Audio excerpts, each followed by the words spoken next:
I'm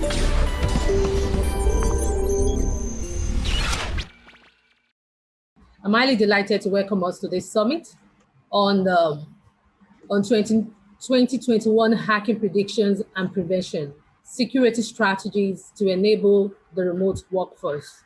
My name is Folashade Habiola. I'm the head of learning at FITC, and I'll be co-anchoring this summit with my colleague and the head of learning and development at FITC in person of Leke Oshiemi. Leke Oshiemi, can you please come on board and say hi to the participants? Welcome, everyone. It's a delight to have you here.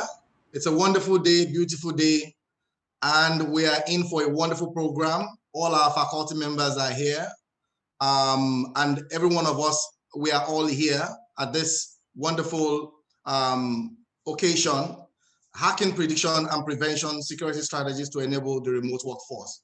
Thank you, everyone, for coming. It promises to be a wonderful time to experience our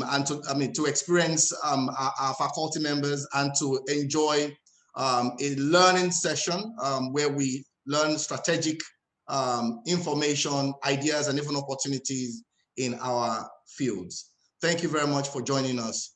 Folashade, over to you. Thank you, Leke. At this juncture, I would like to welcome our distinguished speakers, our keynote speakers, and all our speakers who have come from far and near. And I would like to welcome all our participants who have come from far and near and from the financial services industry to have this important conversation. As we all know that hacking is a critical issue for the financial services sector at this time and for every organization. And it's important we have this conversation to protect our organization from hacking predictions and hacking possibilities. It's important we secure even our infrastructures at this time of work from home, when there's remote working, and a lot of decisions and transactions are being taken in the homes of our staffs. And we need to secure our infrastructure and secure our database. So that's why we are here to have this conversation. And I'm going to, before we go into today's conversation, I would like to introduce FITC to some of us who are attending the FITC program for the first time, and for some of us who are even familiar with FITC but does not know our history, does not know where we started from. So I'm going to make it very brief and give an introduction of FITC, our mandates, what we do, and what we stand for. Thank you, and you're welcome on board as you journey with me with this brief introduction. Thank you.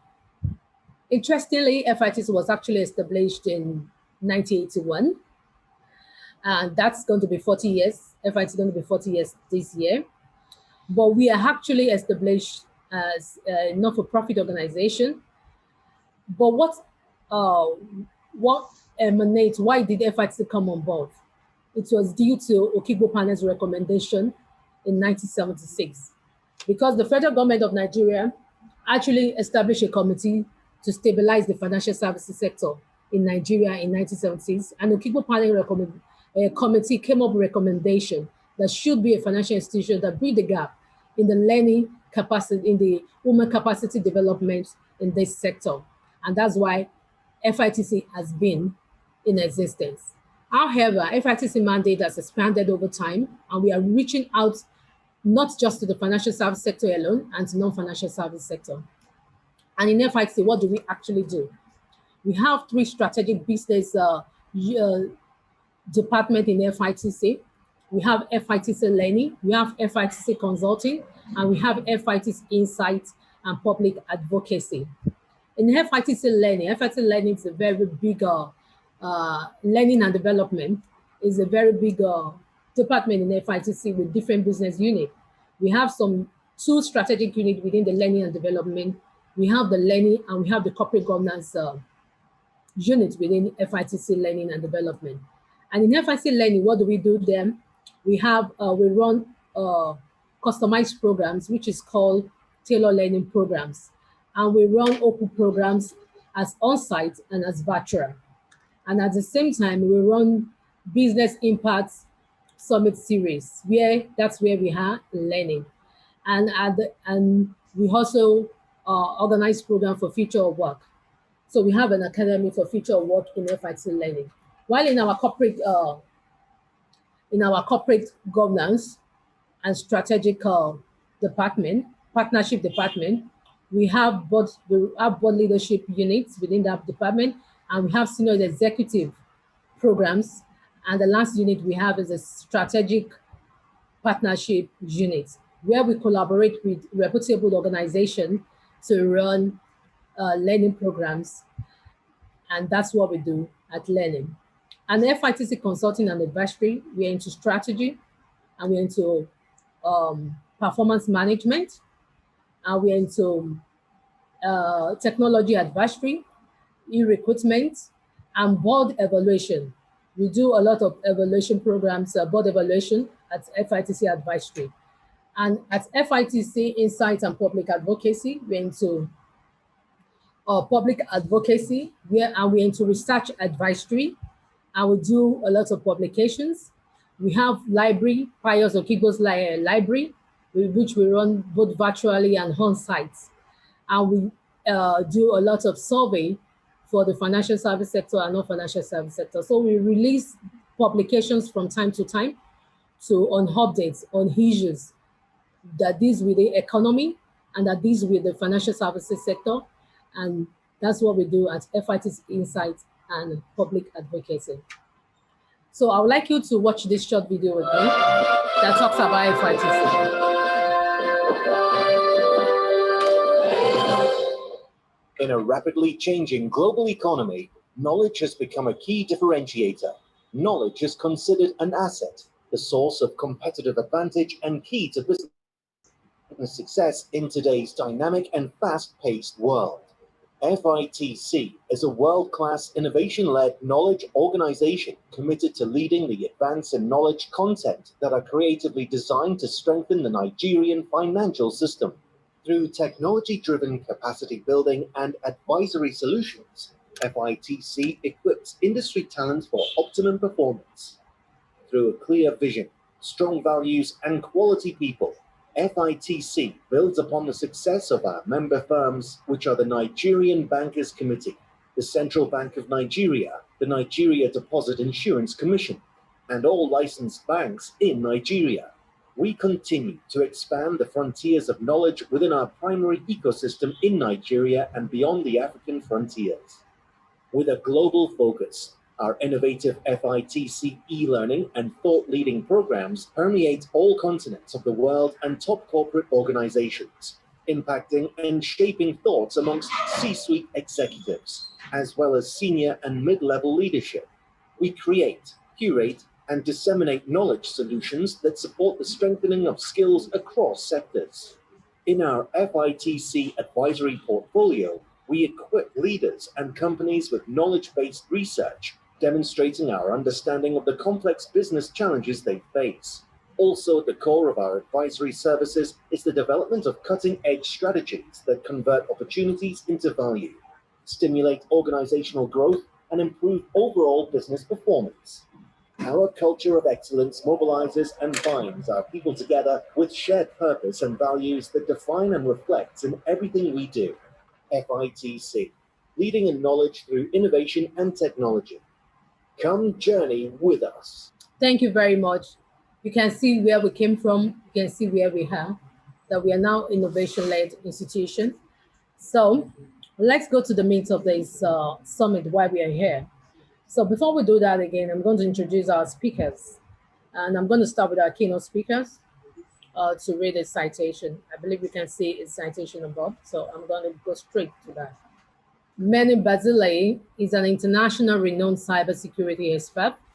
He's a strategic advisor to leading enterprises around the world, as well as states and governments. He sits on the advisory board of several startup companies. Menny is the CEO of Cytactic, a cybersecurity service company that caters to enterprises and governments globally. Additionally, he is the CTO of the Blavatnik Interdisciplinary Cyber Research Center at Tel Aviv University. Menny also founded Think Cyber, a successful cybersecurity newsletter with subscribers from all around the world. Menny is a former CISO in the intelligence service of the Israeli Defense Force and has led several tech-related managerial positions in the largest Israeli banking group. You're welcome, Menny. Yes, I'm going to read the citation of John Anyanwu.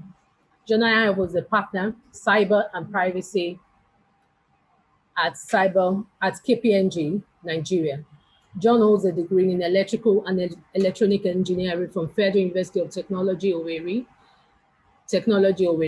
He also holds a master's degree in cybersecurity analytics and operations from Pennsylvania State University. Is a member of several cybersecurity and assurance professional bodies like ISACA, ISC2, and FIRST, and ICO 22301.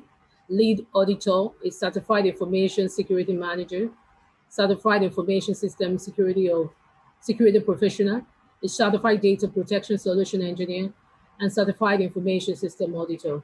He has over 16 years of working experience at KPMG, providing best-in-class IT advisories to clients across various sectors. You're welcome on board, John. The next speaker I would like to read his profile at this time is Dr. David Isiavwe. Is the General Manager and Functional Head of Operational and Technology at Ecobank, Nigeria. He is also the current President and Chairman, Board of Trustees of the Information Security Society of Africa, Nigeria, a non-for-profit organization focused on securing the cyberspace of Africa. He is also the current Chairman of the Statutory Audit Committee of Nigeria Interbank Settlement System, NIBS. David has approximately 30 years of working experience spanning the banking industry as well as the educational sector. Having been a lecturer at the Department of Accounting, University of Benin, before later joining Citibank, David holds PhD degree in accounting. His key areas of interest and specialization include digital transformation, corporate governance, business transformation, turnaround, and security of information system. He's a fellow of the Institute of Chartered Accountants of Nigeria, an honorary senior member of Chartered Institute of Bankers of Nigeria, and a certified information system security professional by the United States of America, as well as being certified in the governance of enterprise information technology by HISACA and also in the United States of America. Dr. David, you're welcome on board. The next speaker I'm going to introduce at this juncture is Mr. Remi Afon. Okay, is the President, Cybersecurity Expert of Nigeria, is a solution-oriented cybersecurity specialist, notable success executing a broad range of corporate IT initiatives while participating in planning and implementation of information security solutions in direct support of business and government objectives. Remi is an energetic visionary strategist with a BSc in computer science, of a Lorry MBA and MSc Information Security from Royal Holloway University of London. Over 16 years IT experience and 8 years records of ground-up success in cybersecurity. Remi Afon is a certified information security professional, certified information security manager, and a member of the Institute of Information Security Professionals, UK, Nigeria Computer Society, Computer Professional Registration Council of Nigeria, Information Security Group, and the IC2 London chapter and ISACA Scotland chapter. It is presently focused on implementing security improvement program for public and private organizations.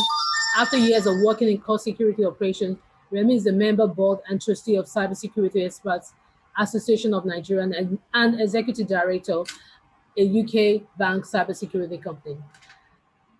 You're welcome. Yeah, we are here for it today.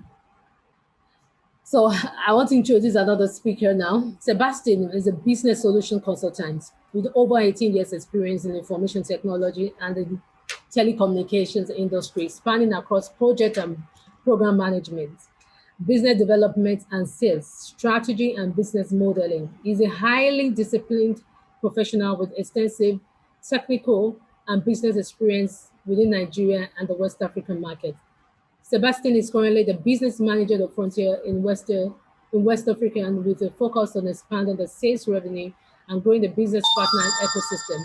He has worked in various capacities in iTelco, Airtel, and Hewlett Packard, and IBM. Sebastian holds a Bachelor of Engineering degree in Computer and Electronics Engineering and various technical certifications. He has attended various short-term business and sales courses. He's here with us to share his word of experience. So all our speakers, we've introduced the array of speakers that we have that are speaking to us today. They're coming with a whole lot of word of experience. So what we are going to do to manage our time is that we stick to our 20 minutes presentation for each slide, for each speaker, and we're going to have value at this time. So please try to fasten your seatbelt and ready for this presentation. However, we have interesting partners for this program. We have Prussia, we have KPMG, we have Ecobank, and we have Cybersecurity Expert Association of Nigeria, and we have the Fortinet partner with us to execute this summit. So thank you everyone for listening to this brief introduction.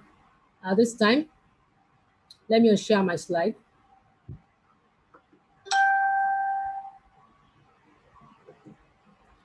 At this time, I would like to introduce our keynote speaker, Menny Barzilay, who will be talking about 2021 hacking prediction and prevention.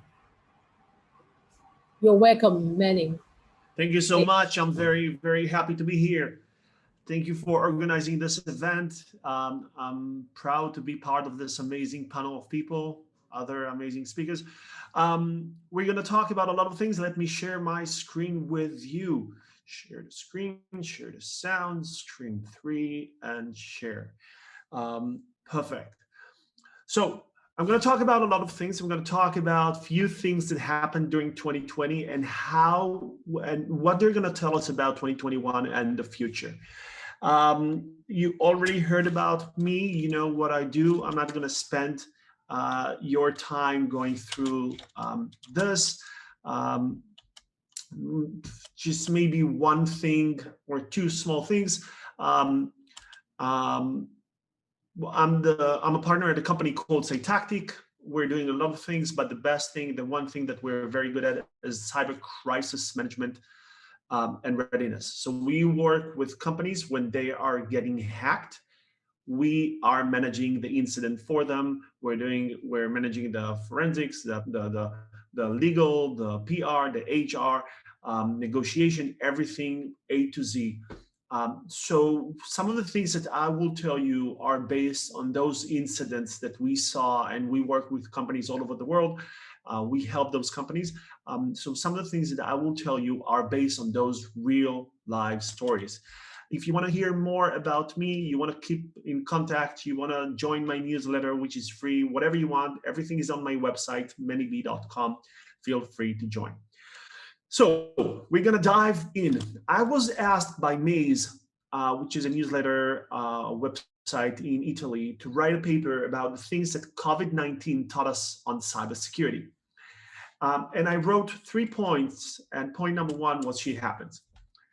My point was that in 2019, nobody could have predicted that we will be in this current situation. Nobody could have imagined that we will use those masks and that we will not be able to travel. Usually I travel to 15, 20 countries every year, that we will not be able to leave our houses sometimes. And that just shows us that we cannot use our brain to predict what's going to happen. I mean, we should try to do that, but we should always remember that bad things are going to happen. And in the cyberspace, this is even more accurate, because we already know that in the years to come, more cyber incidents are going to happen. More big companies are gonna get hacked. More well-known companies are gonna suffer from big incidents. Our data is gonna get stolen. People's lives are gonna be affected, and that happens because as we all know, everything is hackable. Nothing is safe. There is nothing that cannot be hacked. Giving enough time and money, every organization on earth can be hacked, and we see that. Even huge cybersecurity vendors like FireEye, like Microsoft, have been hacked with this SolarWinds attack. Some might say that this is not a standard attack, and that might be okay. Microsoft said that there were 1,000 people working, 1,000 hackers working on the SolarWinds attack that happens right now in the United States. Maybe that's true, but every big organization around the world is being hacked, and that's going to keep on doing it, keep on happening. And one of the reasons that creates this situation is the fact that this is the first time in history where crime is being led by the smartest people in the world. Smart and brilliant people. Now, in some of those cyber attacks, especially with ransomware attacks, you see that the hackers ask for $30 million sometimes, tens of millions of dollars in ransom. And there is something we should understand, is that some people still think of hackers as those kids that sits on their computers, maybe living in their parents' basement. They have this long beard, they hear this metal music, they drink beer, they eat pizza, they never take a shower, and they're trying to hack your organization. But this is far from being true. This is the big boys games. Cybercrime has become an arena of very highly organized crime. When you take brilliant people and you tell them that the payoff of a cyber attack might be $30 million, you understand that there is a very strong move towards organization. And the crime world has become a crime industry. We have crime companies, we have crime services, we have crime experts, we have joint projects, we have different people from different places share information, do joint research. And the things that we see in the cybercrime world are amazing. And this is like the high-tech industry of crime, a super innovative, creative, and bold industry. And by some research, you see that the cybercrime industry makes over $1.5 trillion in revenues. This is huge money. Those people mean business. Those are serious people, smart people that will invest many time and effort in attacking your organization. And it's true that they are being arrested from time to time, but up the moment they are being arrested, they live their lives. They live like very rich people. So those are some of the pictures that were recently published about a group of hackers and the way they live their lives. So those are their cars, custom-made cars. They put Instagram pictures with their money. This is how they live their lives. So I want to talk about a few things that happened during 2020 and try to understand what they will allow us to do in the years to come. So in August 2020, a Russian hacker tried to attack Tesla. I love this story. I hope you heard about this story. This is a brilliant story because of two reasons. Number one, it has a happy ending. Not many stories in the cyber world has happy ending. Number two, it shows how much risk cyber criminals are willing to take. So the story goes like this. This is Igor. He's a Russian citizen, and he knows someone who works for Tesla. And he was his friend since 2016. One day, Igor calls his friend from Tesla, telling him, well, listen, my friend, I'm coming to the United States. I'm going to have this amazing weekend with my friends. You should join us. And this Tesla employee says, yeah, sounds fun. And they go to some of those brilliant places in the United States, like Lake Tahoe and other places, beautiful places. But something weird happened, and Igor, the Russian citizen, avoid taking any pictures and avoid being in any pictures. Nobody thought about that, but later on, they remembered that he tried to avoid any pictures, and that was very, very interesting.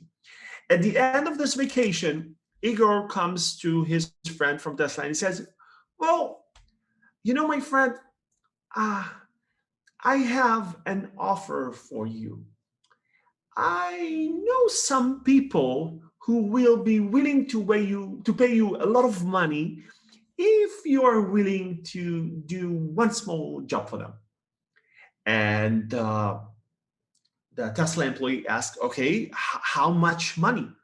And Igor says, well, $500,000, either in cash or in Bitcoin, whatever you want. And Tesla employee says, wow, that's a lot of money. What do they need me to do? And Igor tell them, well, we will give you a USB drive and you just need to plug it into your computer or anyone else's computer in your office for 10 seconds and take it out. And this is it. And Tesla employee says, well, let me think about that. He goes back to his office, immediately notifies his managers, and then they notify the FBI. The FBI tells Tesla employee, well, we want to record Igor tell you this, so you should meet him again. And he meets him again. And the FBI records everything. And in this meeting, the Tesla employee tells Igor, well, I don't know, I feel that I'm taking a lot of risk. And Igor says, okay, we will pay you $1 million. And what we will do is that we will conduct this DDoS attack on Tesla while you connect the USB drive, so nobody would notice that you're doing that. Igor was arrested by the FBI, and Elon Musk published on Twitter, much appreciated. This was a serious attack. So, you know, usually hackers will enjoy the anonymity that the internet provides them. They will sit in one country and they will attack another country. And they will feel safe because they're in their houses and they use various methods to hide their identity. Think about it, for a hacker to take a suitcase, to go on a plane, to use his own passport, to meet someone from the victim company, to tell him, I'm gonna attack your company. That's a huge risk for a hacker. They're willing to pay them $1 million. Those are not like 19, 18 years old kids with one computer. This is organized crime. They are willing to pay $1 million in cash. That's just to show you how much money they believe they will be able to get out of it. Another story that happened during 2020, and obviously what that says about the future is that hackers are becoming bolder. They will invest more time and effort in attacking your organization. And if they believe they will make $10 million, $20 million, $30 million by attacking your organization, they're going to invest time and effort in attacking you.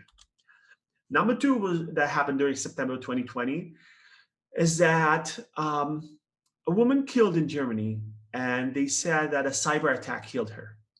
So the story happened here in University Hospital of Dusseldorf. And the hospital was attacked by a ransomware attack. And because the hospital was attacked by a ransomware, they could not admit new patients. And everyone who came to the hospital, they told him, well, you should go to another hospital. We cannot admit you. And they sent people to this hospital, right? And the thing is that it's about 32 kilometers between those two places. So what happened is that this woman, she was pretty old. I think she was 75 or something like that. She had a critical situation. She was in the emergency vehicle, and they were driving to the hospital. And the way it works is that the emergency vehicle calls the hospital telling them, well, we are on the way with this lady. This is her identity. This is what she has. Please prepare yourself. And the moment they called, the hospital said, well, we cannot admit her. Even though it's a critical situation, you should send her to another hospital. And the emergency vehicle drove to this other hospital. And because of that, the treatment was delayed by 1 hour. And because of that, she eventually died. And everybody talked about the fact that this is the first time where cyber attacks killed a person. And that's a very interesting situation. And the people, the prosecutors, the people who investigated this attack and tried to determine whether this attack actually caused this woman to die or not, eventually decided that it wasn't because of the cyber attack. And everybody started saying, well, so the cyber attack didn't kill the lady? And the truth is that it is a bit more complicated than that. And the thing is that the only thing that the prosecutors need to prove is that the cyber attack was causing this woman to die a bit earlier. Even if she died 2 hours earlier because of the attack, people said she would have died anyway because her situation was critical. So it wasn't a cyber attack. But the way the law works is that even if they had the ability to prove that she died 1 hour earlier, 2 hours earlier because of the cyber attack, then they could say that the hackers should be jailed for killing this lady. But they said, well, we didn't have the legal tools to prove that she died 2 hours earlier. And because of that, we cannot say that the cyber attack kills her. So that's just a technical thing. They didn't say that the cyber attack didn't kill this lady. They said we cannot prove that it killed this lady. And another very interesting point, and this is the point I was trying to make, well, there are actually 2 points. Point number 1 is that cyber kills people. We will talk about that in a second. But point number 2 would be the people who investigated this attack said, if we, listen carefully, if we had the ability to prove that the cyber attack actually killed this lady, we should probably have to also conduct some legal actions against the IT people of the hospital. Because if the hackers are to blame for killing this lady, the security people and the IT people of the hospital are also to blame for killing this lady. And this is very interesting because what we see is that the way the world works is that in more and more cases, the CISOs, the CEOs, the CIOs will be personally liable for cyber attacks that cause real life damage. And this is, and though people said this is the first time where cyber attacks kill people, this is definitely not the first time. It happened many times before. The Ashley Madison case, I'm sure you're familiar with that, where sensitive information about people got leaked from the internet, from the website to the internet. And this is a website that allowed you to find someone to cheat with. If you want to cheat on your wife or on your husband or whatever, you can just go on Ashley Madison. It's like Facebook for cheaters. And hackers hacked into this website. They stole all the information about everyone who ever used this website and put it on the internet. And because of that, people committed suicide. Like this pastor who said in his suicide note, he said, he mentioned Ashley Madison. He said, he talked about depression. He talked about having his name there in Ashley Madison. And he said he was just very, very sorry. And this policeman also killed himself because of Ashley Madison. If you want to hear more about the way cyber will kill people and already kill people, I have a specific talk about that. It's on YouTube. You can just go there, Cyber Kills, or you can go on my website, on my blog. And this is it. I think my time is over. I'm not sure. I don't want to take more of your time than I. Now you still have the time. How much time do I still have? 5 minutes before the Q&A. Perfect. So let's talk about the last thing, which is spies in the Silicon Valley. That's very, very interesting. That happened at the end of 2019, but it is such an interesting event that I think everybody should know about it. So the event, or this, my story actually starts much, much, much before November 2019. It starts in 2014 when I gave a TEDx talk named Spies Inside Commercial Companies. Again, it's on YouTube. You can just check it. Search for Menny Barzilay TEDx and you will find. I also gave a similar talk at an RSA conference in 2014. And what I was trying to say, the message I was trying to convey is that commercial companies like Twitter, Facebook, Google, Microsoft, and others have very, very sensitive information. And this sensitive information can be used by countries to promote their own national security agenda. How do we know that? We know that because A, it's obvious, and B, when Edward Snowden, the person who worked for the NSA in the United States, published the information about what the US government is doing, he showed that the NSA has programs like PRISM, where they take information from Facebook, Microsoft, Google, Apple, and others, and use this information to promote the United States national security agenda. And if the United States uses the information that sits inside Facebook in order to promote its national security agenda, it's very obvious that every country in the world would want to put their hands on the information that sits inside Facebook, Google, Microsoft, and others. And that was the point. And I was asking questions like, where does this lead and what we should do about it? And funny thing happened is that before my talk in RSA, I met some of the most famous cybersecurity bloggers in the world, a well-known person. And I told him, well, you know, I'm going to give a talk about spies inside Facebook and other companies. And he said, and I told him, maybe you want to write about it. And he said, well, do you have any proof? And I said, no, I don't have any proof, but it's obviously it's going to happen. And he said, if you don't have any proof, I don't care about it. And just in November 2019, it was published that Saudi Arabia actually recruited Twitter employees as spies to take information about people that uses Twitter. And that's an amazing story. You have state-sponsored spies inside commercial companies.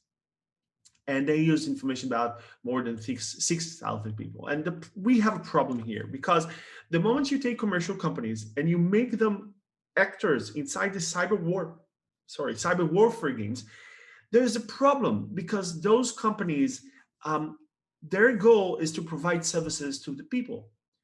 We enjoy YouTube, we enjoy Google, we enjoy Facebook, we enjoy whatever.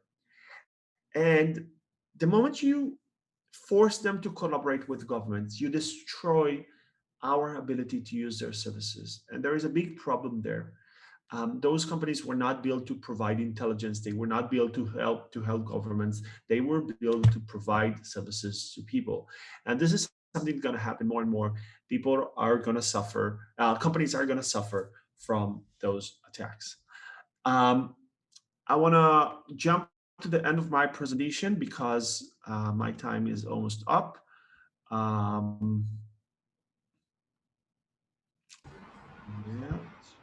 Thank you very much. No, just a second. I just want to say a few more things. 2 minutes. I have 2 more minutes.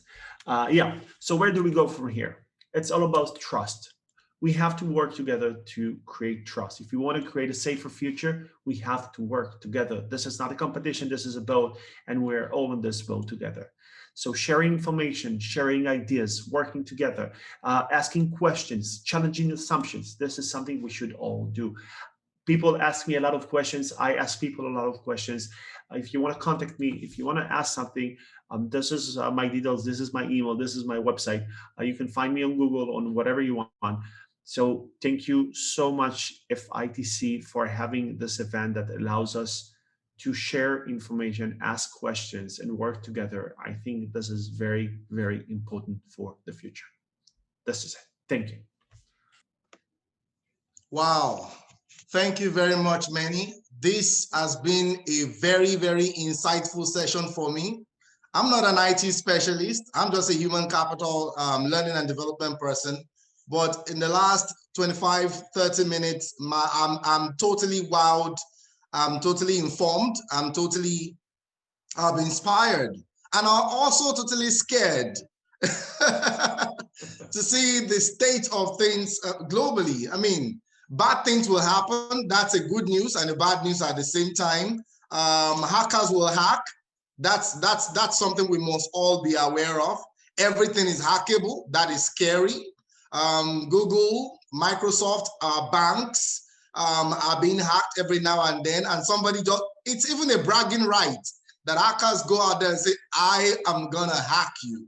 That is something the world should be worried about. However, You also talked about the fact that there are smart people behind these things, because I mean, they are not some dumb guys somewhere in the basement. They are really organized, and that's something to take away. It's a crime. It's an industry. 1.5 billion is more than an industry. That is super organized. Trillion, not billion. That is trillion. Sorry. 1.5 trillion dollars is more than an industry. It's more than an economy, and that is scary. And to know that there are spies everywhere, even government, state-sponsored spies, that's something to think about. There's a warfare out there. The panel, this has been a wonderful, inspiring opening keynote speech from you, Menny. And I'm very sure our participants are booming with questions. Please, this is the Q&A session.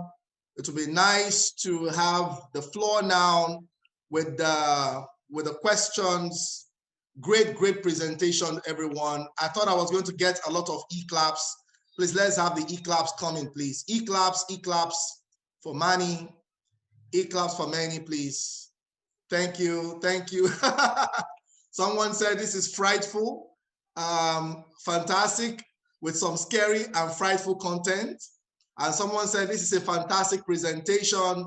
I hear you. Someone said this is highly insightful. Philip said this is a great presentation, and several feedbacks are coming in. Great speech, nice presentation. I was thrilled. I was wowed. Awesome presentation from Ejakovi. Thank you very much. And on and on and on. It's a forum for collaboration. Thank you very much, Philip. All right, on and on. The reactions are coming in. Quite amazing and scary. Beautiful presentation, so much research put in few minutes. I totally agree with you, Alao Sadiq. Thank you very much. Nice presentation, Temitope, thank you very much. Very engaging and interesting, thank you very much. Demola, quite amazing and scary, thank you very much. A lot of e-claps still coming in. The keynote session was indeed an eye-opener. Thank you very much. All right, there's a question here that says, could there be any good intention? Could there be any good intention behind hacking? That's a question for you from Poroye Oluwatosin. Yeah. She said, could there be any good intention at all behind hacking? Yeah, so thank you for this question. Definitely, there are various cases where hacking can be with good intentions. Number one, penetration testing or ethical hacking, when a company hires someone like us or anyone else to check their security measures, they will hire us to hack them.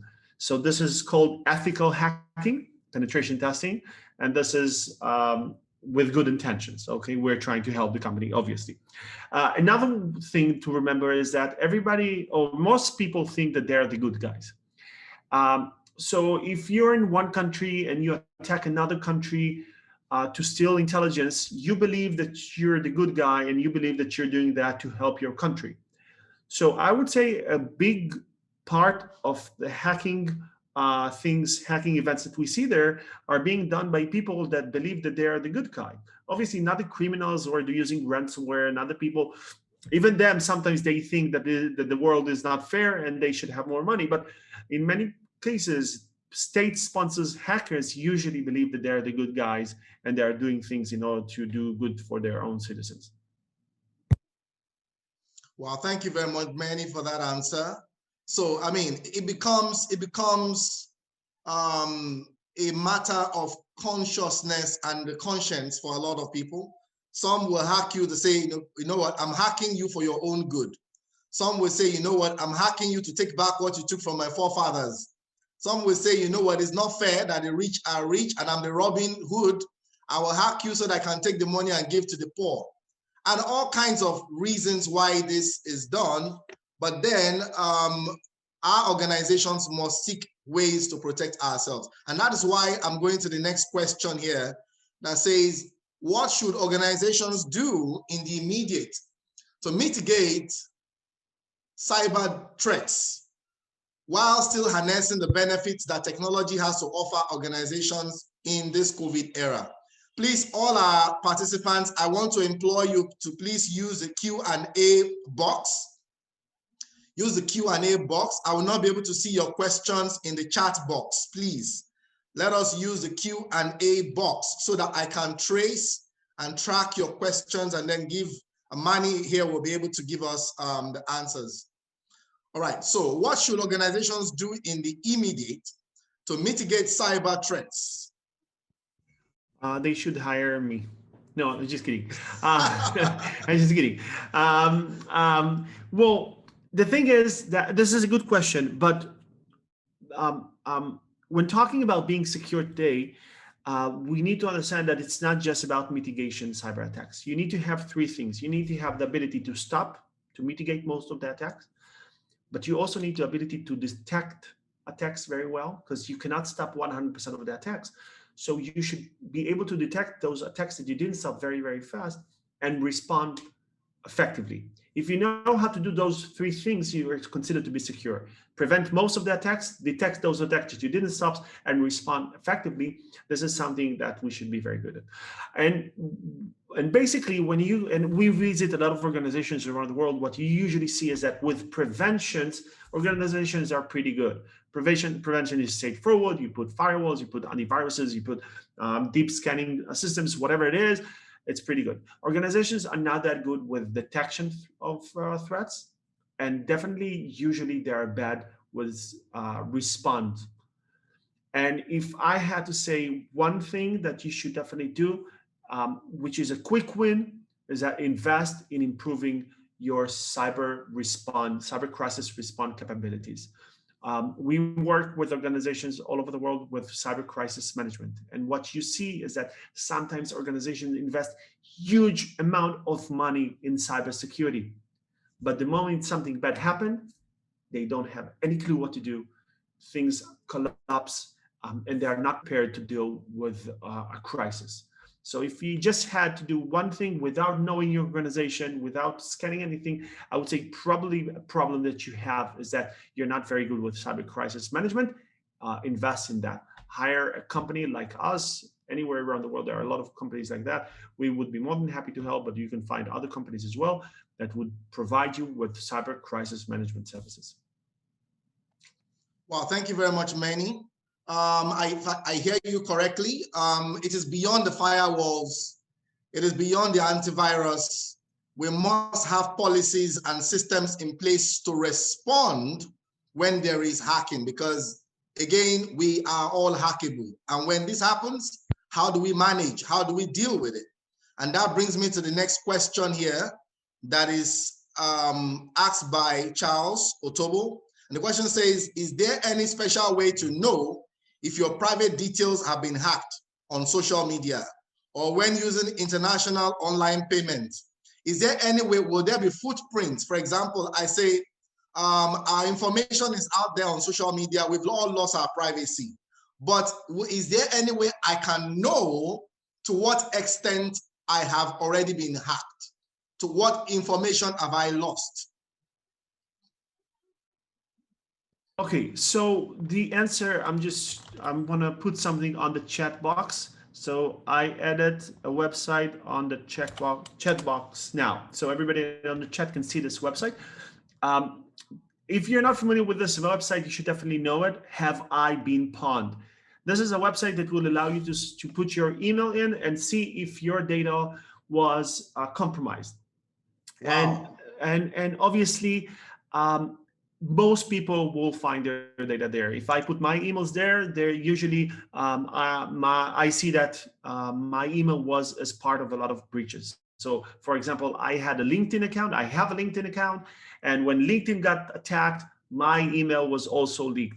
I have, I don't remember, I have accounts on so many websites, and when those websites are getting attacked, my information is being leaked. So this is a great website that will allow you to check if your information got leaked, most chances that if this is not a new email, this is your regular email, and then you use it to register to websites, most chances that you will see your email there. Just make sure that you change your password in this website, and that you're not using the same passwords for different websites. Obviously, this is very important, because if you use the same passwords for different websites, when one website is being attacked and hacked, they will use your password on various other websites, and this is it.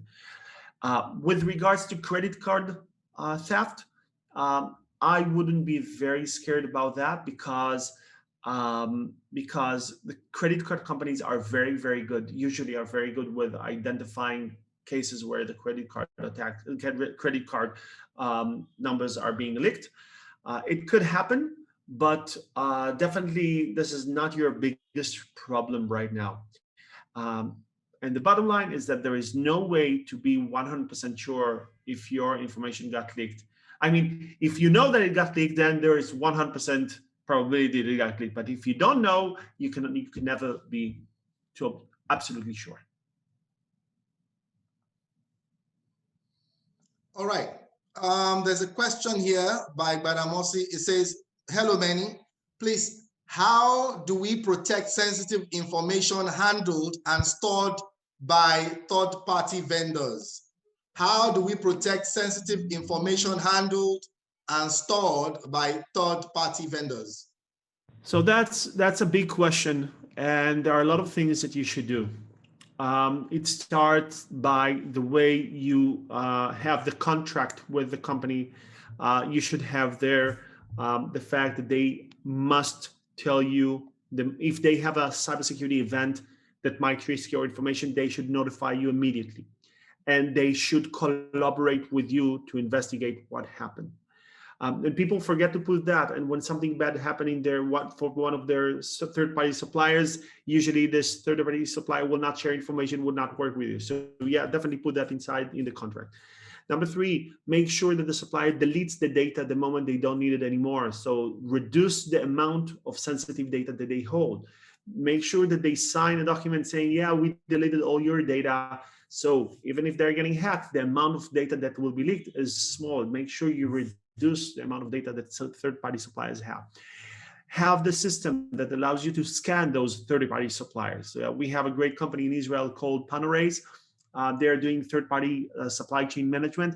You just put your suppliers there, and they scan them all the time to see what is the risk with those suppliers.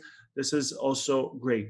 Make sure you have a system to transfer information in a secure way, either safes or encrypted files.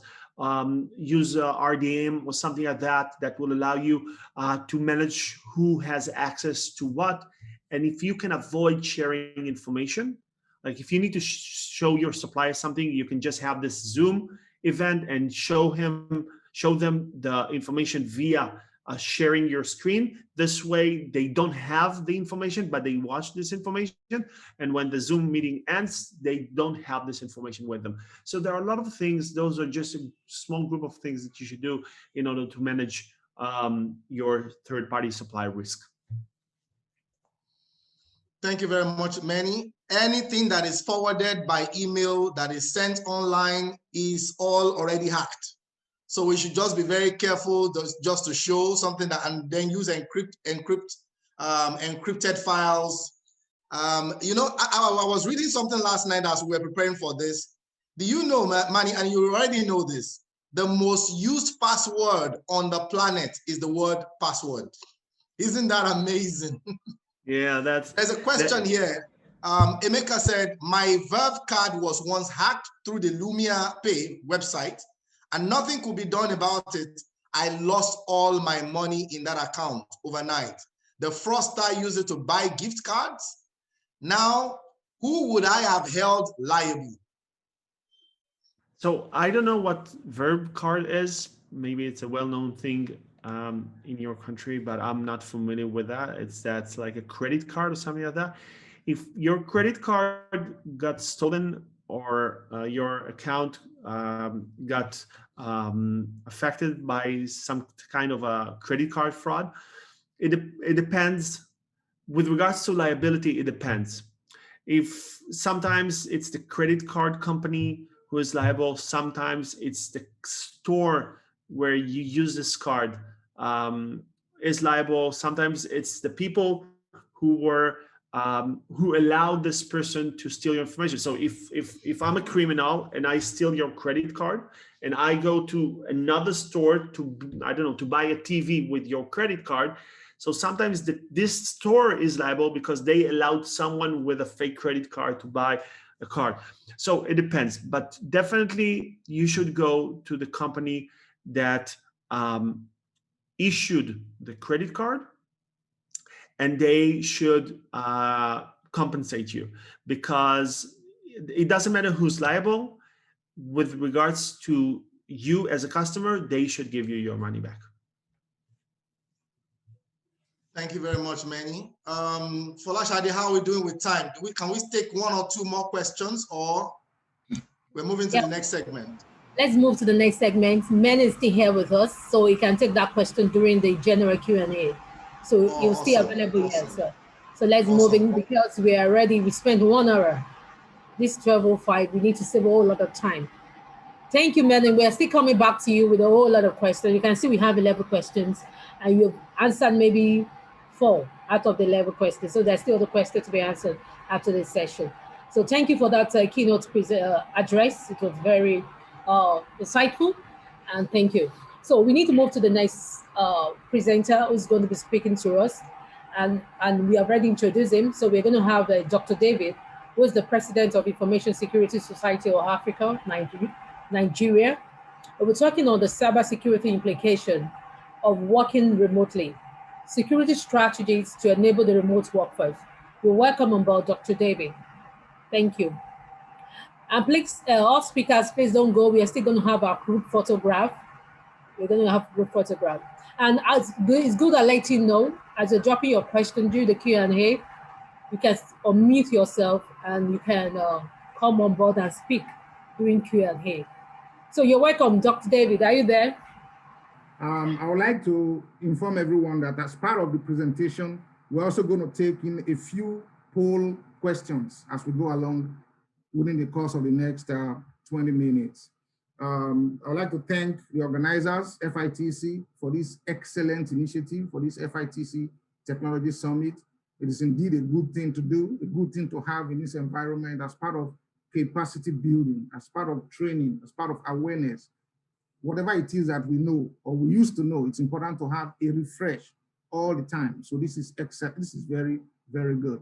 My name is David Isiavwe. I typically double hat first as a general manager and the function head of operations and technology in Ecobank, Nigeria.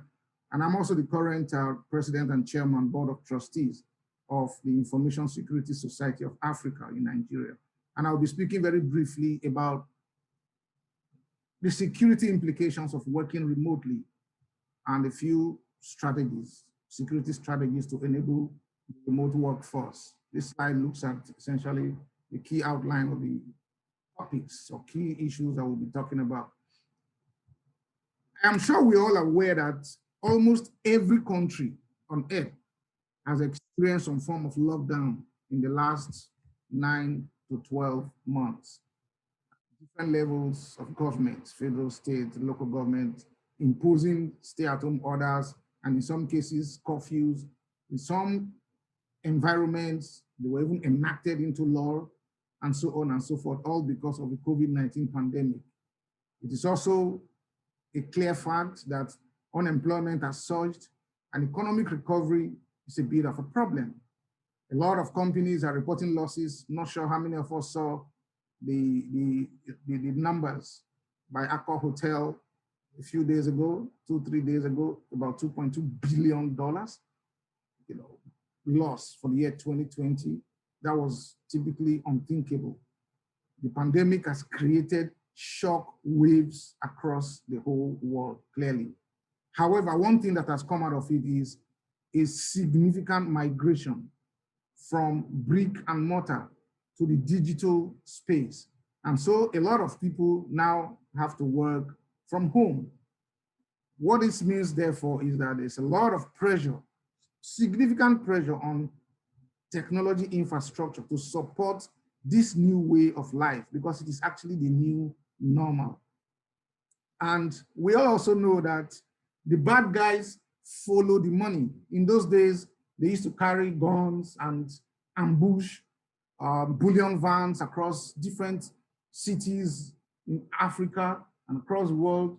Sometime in the past, when I used to live in South Africa, practically every week, a bullion van would be ambushed. And then what the banks used to do was to put a notice, a sign in the banking halls, which simply read, please, the vault keys are not here. Do not attempt to attack us because of the cash, because we cannot open the vault. I used to work in South Africa in a bank there, and that bold sign was everywhere. But nowadays, nobody needs to carry a gun. Nobody needs to carry a gun, either to ambush a bullion van or to go to any bank to do anything, because the money is in the digital space.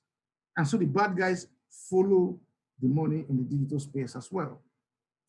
Now, if you look at a few of the numbers on the right side of my slide, you see there the significant impact that COVID-19 pandemic has caused across the world, especially in the cybersecurity space.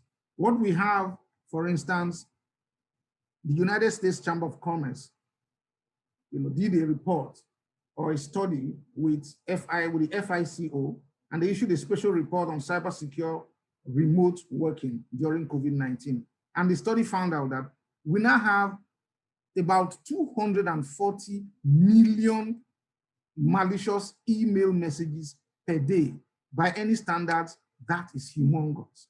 We also have 1.8 million new visible internet hosts as a result of COVID-19. What about the increase in spam messages? The number has increased by over 6,000%.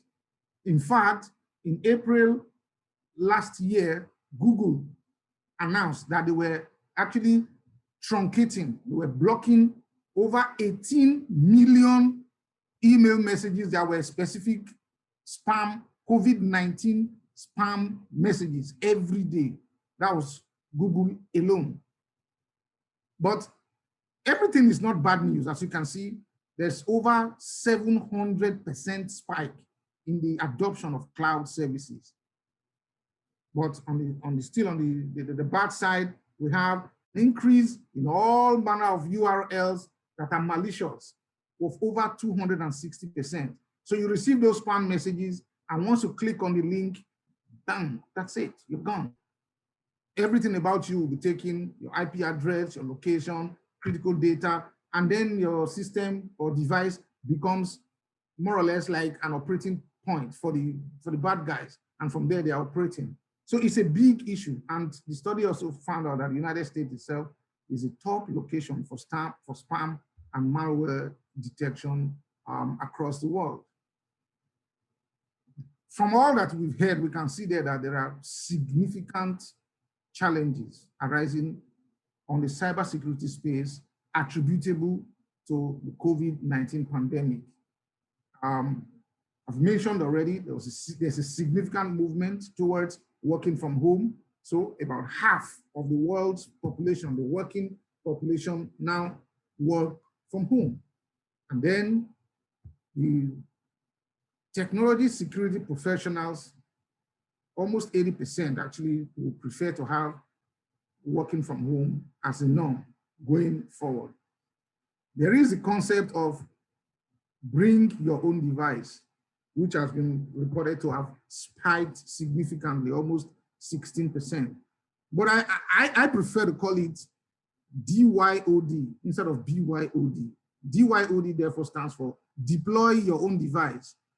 In those days, BYOD was coined because people used to bring their devices to the office to work. I would like to work with my system. My system has additional features, etc. So you bring that device to the office.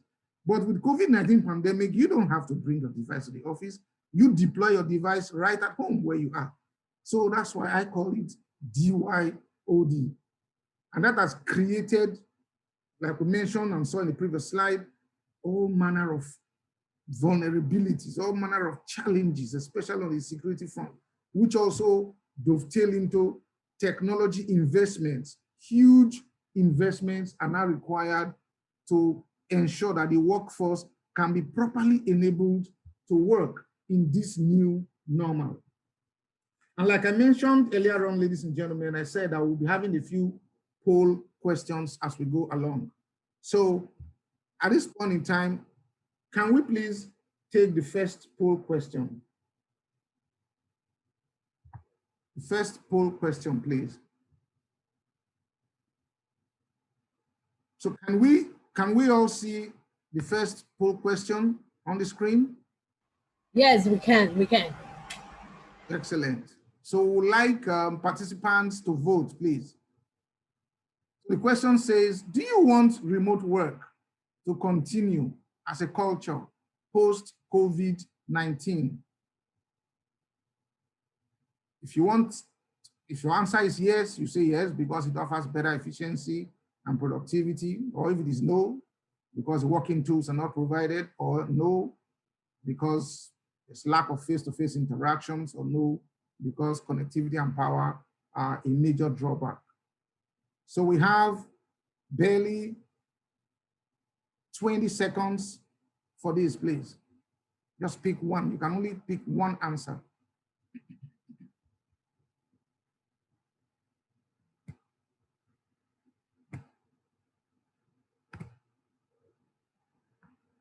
Okay. So are we done with that question? Yes, we are. Thank you very much.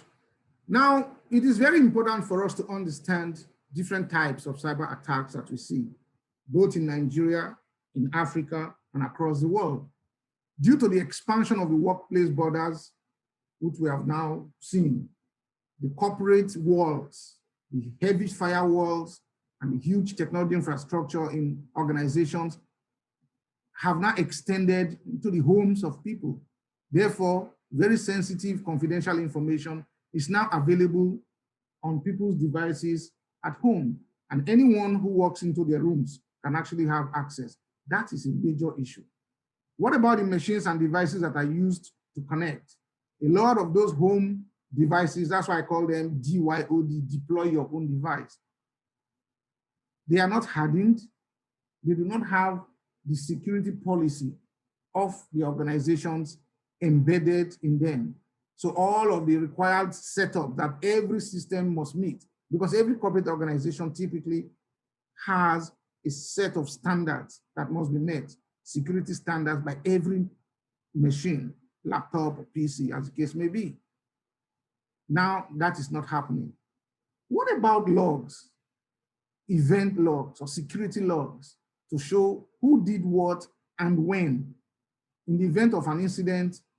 Okay, so we can see the results of the poll. Do you want remote work to continue? Almost 60% of participants say yes. And then very few people, 9% say no, because tools are not provided. Barely 2% because of lack of face-to-face interactions. And another 30% connectivity is not there. So approximately 60% prefer to have working from home embedded as a new way of working.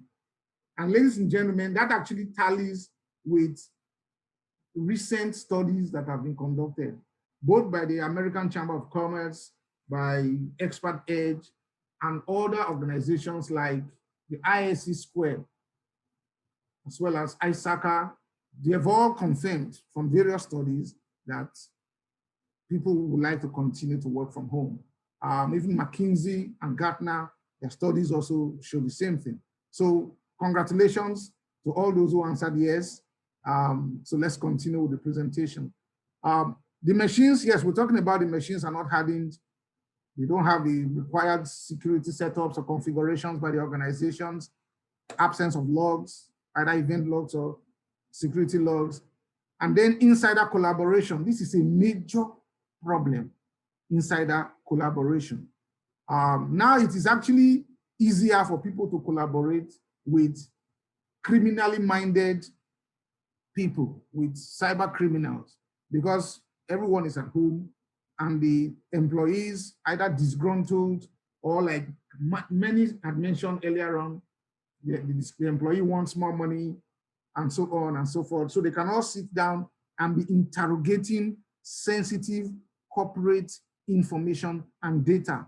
In those days, for instance, the attackers who wanted to attack Tesla, I'm not sure how many of us heard about it, but for those of us who monitor the cyberspace, that was big headline news where they contacted the Tesla staff.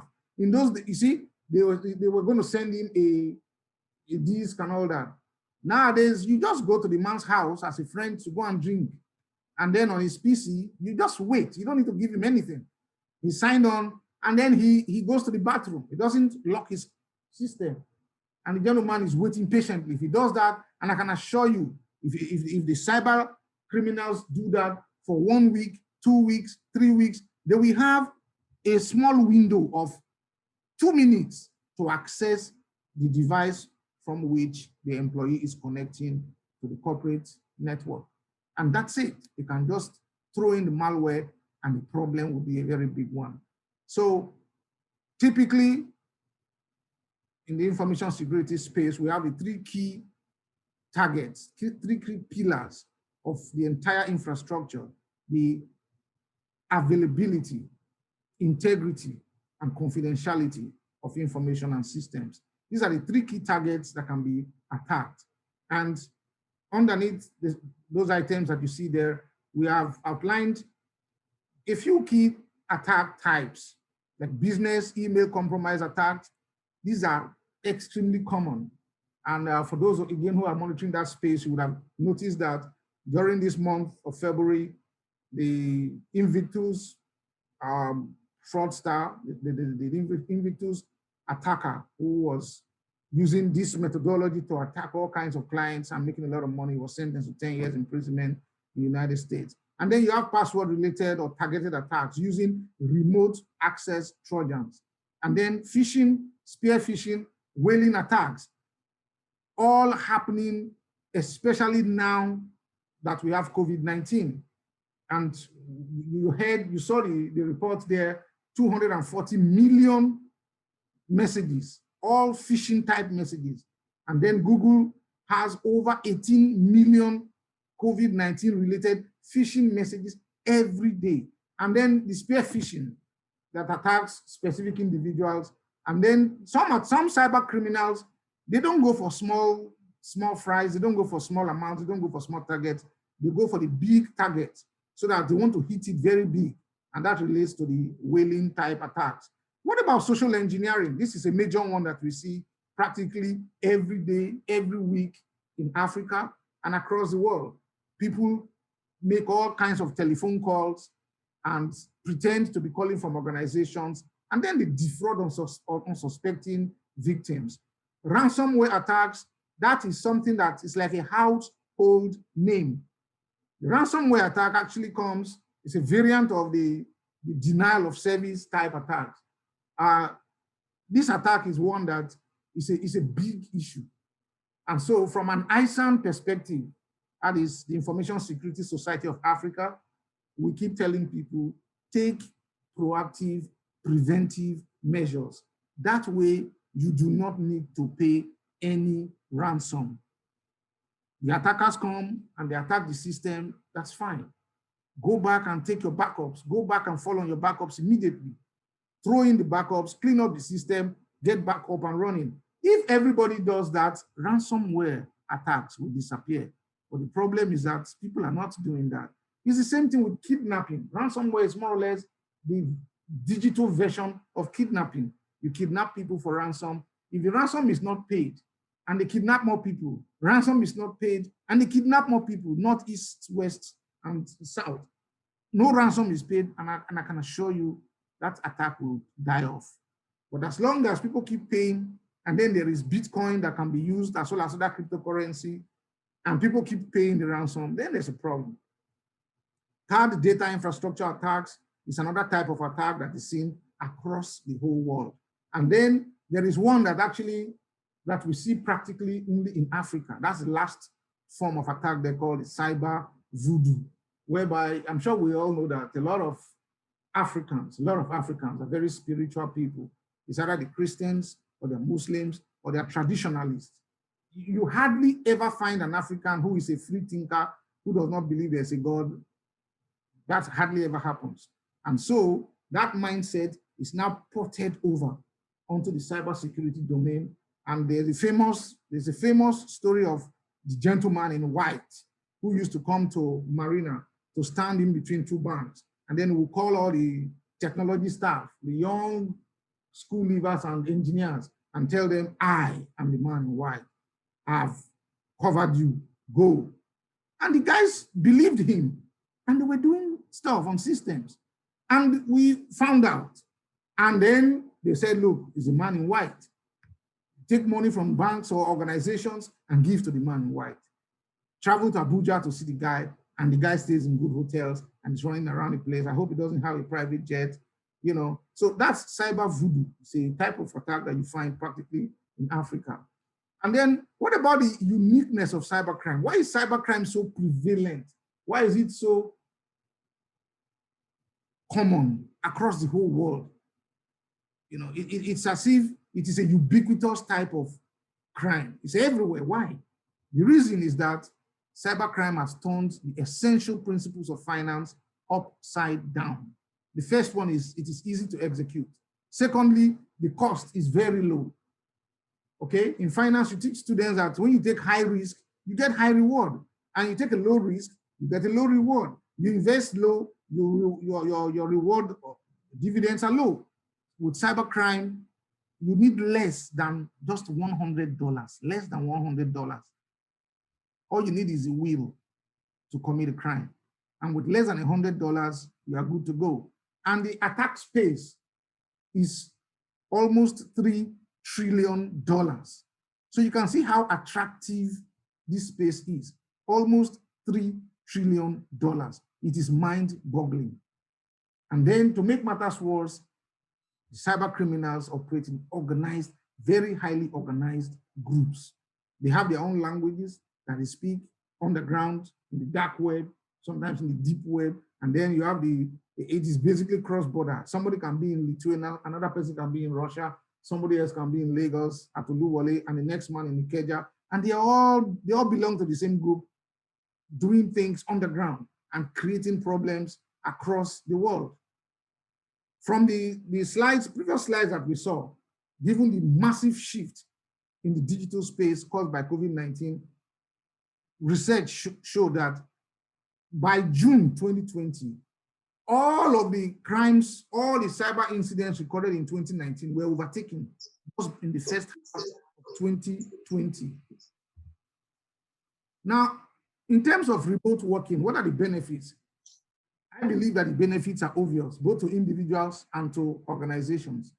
With your borderless telecommunicating mode of working, employees spend less time. They don't need to be in the traffic, especially in Lagos. They don't need to buy fuel. They don't need to do any of those things. They don't need to incur those costs, and yet they still do their work. And then organizations, your fixed costs are actually lower than if you have all of your employees coming to the office. So organizations can see that there's lower cost, there's greater access to the pool of resources of employees, there's increased productivity. And then what about business continuity? One person is sick, or 3 to 5 people are ill, other people can easily work. Everybody's working from home anyway. And so the benefits are usually very, very, very attractive, both to individuals and organizations. There are some statistics that I call fascinating statistics. For instance, individuals have been known to save at least up to $5,000 per annum just by remote work. And then 90% of remote workers have recommended that they will continue to work from home. That was the first polling question we took, and ours was about 60%. And then 55% of businesses globally offer some capacity for people to work from home now, about 55% on average. And then $11,000 is how much companies can save annually from each employee. Standard organizations in standard environments will save a minimum of $11,000 per annum. These numbers are humongous. And then if you look at the right-hand side of the slide, you'll see there that the darker blue shade shows the proportion of people who were working before COVID-19. And then the lighter blue color shows the proportion of people who are now working remotely from COVID-19. This research was done by CyberEdge and was published recently. So you see there that education has the highest or the lion's share. Over 60% of those in the education sector now work from home, followed by finance. Finance, banking, finance, about 60%, 59.1%. And then the list goes on down to healthcare. And it is actually understandable because in healthcare, even though there's telemedicine, patients want the doctors to see them and touch them and feel them and so forth. So that the outcome there is actually understandable. At this point in time, ladies and gentlemen, we would like to take our next poll question. Can we have the next polling question, please? The next poll question. Is the next question ready? Thank you very much. So from a remote workforce perspective, do you have a healthy work and life balance when working from home? Yes or no? Again, let's just take 20 seconds to answer this question so we can move on. Yeah, thank you, Dr. David. Thank you, Dr. David. Before we end the session, while the poll question is being answered, we'd love to have a group photograph. So we'd like all the speakers to come on board with their videos, to come on video so that we can have the group photograph. Yeah. Okay. Is everybody on video? All speakers? I think we should stop the slide show for a moment. We'll continue from there. Okay, we need to bring down the slide. Bring down the slide, right? Yes. Okay, just give me a moment so I can bring down the slide.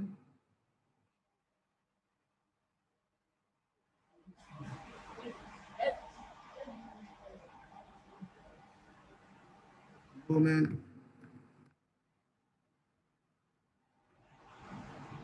Oh, yeah. Okay. Right, is it okay? Yes, it is. So right, do we have? Let's have the video for all our.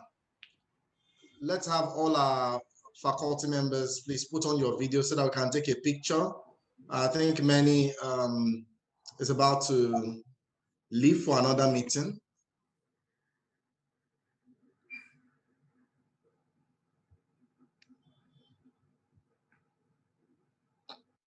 All right, IT, are you taking the pictures?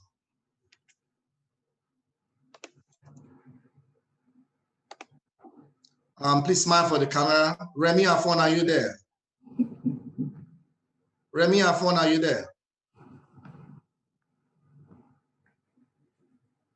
Please put on your camera, please. Sebastian, if you're there.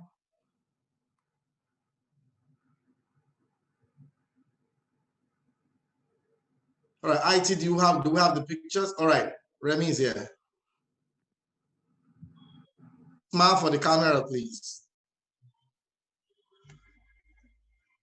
All right, IT, I think we have the pictures now.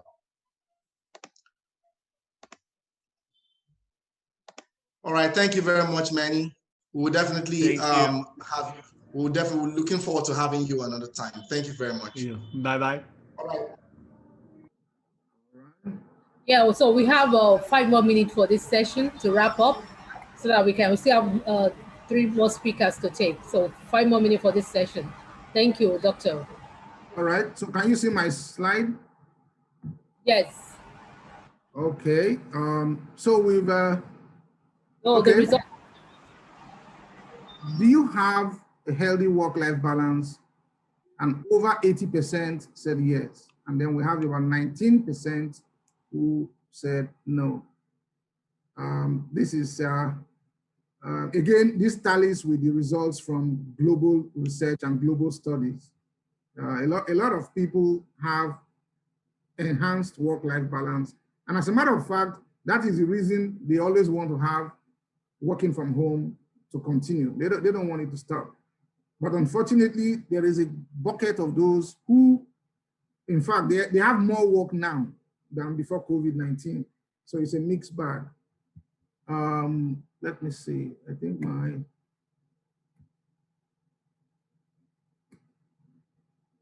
okay. Excellent. So we're looking at the security challenges. We've heard a lot of them already. The environment from DYOD, deploying your own devices, and then tracking and managing assets in the cloud is a problem. The home office risk environment. What about compliance with the NDPR, data protection regulations? That is a bit of a problem because you don't know, you cannot control who has access or who can see critical, sensitive company data. Some of the other challenges include physical theft. I know of a staff of a bank who had his laptop working at home, and he went into the bedroom for just 5 minutes to pick something. By the time he got out, his laptop was gone through the window in his house. Physical theft, depending on where you live, is a big issue because of the lack of physical security. And then the enforcement of policy, we discussed that already. IT support too can also be a problem. So we have heightened challenges on the information security space or the cyber security space as a result of working from home and using personal devices. Now, what is the way forward? Is it all bad news? The answer is no. What we recommend essentially is layered security. Every organization must have some form of layered security covering the different aspects of the technology infrastructure. So if you have that in place, you essentially increase significantly the work factor so that the bad guys who attempt to break in on cyberspace to either compromise data or steal money or even encrypt people's information or data in an unauthorized manner, they will find it very difficult. And one thing we have also seen in real life is that the cyber criminals are there are two groups. A lot of them are very impatient. Once the effort is increased, they drop off and move away. Then you have the other group that use the advanced persistent techniques. Those ones are the ones that it will take them 6 months for them to break in, and they are very patient. But a lot of the criminals, they don't have time to, they must eat today and tomorrow. So anytime you increase the work factor, they drop off. So covering your network, for instance, you must have absolutely good, reliable network security and access controls. Segmentation of the network is mandatory. So you can have, based on the different buckets, based on the risk profiles of the different access levels required, you need to have different applications. You must have your network properly segmented. Penetration testing had been mentioned already. Somebody spoke about it. I think it was Menny answering a question. Intrusion detection devices. What about vulnerability scanning? That needs to happen every day, every week, every day and every week. And a report should be issued on the results of the vulnerability scans, because that dovetails into the next level of security controls. Patch management. Every organization must have a patching cadence, a methodology, frequency for updating patches on all systems and applications. As the OEMs are releasing the patches, you are updating them. That way you keep your systems and devices up to date. That would harden the systems or devices and increase the work factor to make it difficult even for malware to succeed. It will make it difficult for hackers to penetrate. That's the whole idea. There should be a policy on BYOD. The traditional name for it is BYOD, what I call it, deploy your own device, DYOD, which will show the acceptable use, data encryption, the application installation controls, mobile device management, and then you have the blacklisted and whitelisted systems or applications, as the case may be, so that employees would ensure that they agree to the policy, and then their personal devices are brought up to the standards, minimum standards of the corporate devices. That way, the entire network is safe and secure appreciably. What about general security controls? On the other hand, on your left-hand side, you see there firewalls, especially the software firewalls. Everyone should have those kinds of firewalls. And then endpoint detection and response, antivirus software, backups. We talked about backups. You can't run away from it. Critical backups and backups. People should always have a way of taking backups. And I suspect to a large extent that that's why there is a spike in the use of the cloud, because it is easier to back up data to the cloud and you pay for only what you consume. You don't have to buy the infrastructure and pay for what you're not using. So which is very good. What about the way that devices connect to the corporate environment? It is actually mandatory for you to have a VPN, virtual private network. If you go through that secure tunnel, that will reduce again the ability of hackers to either hack your system successfully. It will help to reduce or minimize man-in-the-middle type attacks. It will reduce at least the attack space. And then we've talked about the cloud computing already. And then there is two-factor authentication or multi-factor authentication. It is mandatory to have at least 2FA. If you have that, it will reduce the threat landscape significantly, and it will increase the work factor. If there's nothing you take away, ladies and gentlemen, from this segment of this presentation, please remember to always make it hard, make it very difficult for the hackers, for the bad guys to succeed in what they do. And that's what we stand for at the Information Security Society of Africa in Nigeria, ISAN. Increase the work factor. So that's what a 2FA or an MFA will do. And then, of course, risk management is critical, which is third-party risk as well as compliance risk. It's important to always do continuous assessment of your third parties. Again, the SolarWinds attack was mentioned. That was third-party risk, and it was a major risk.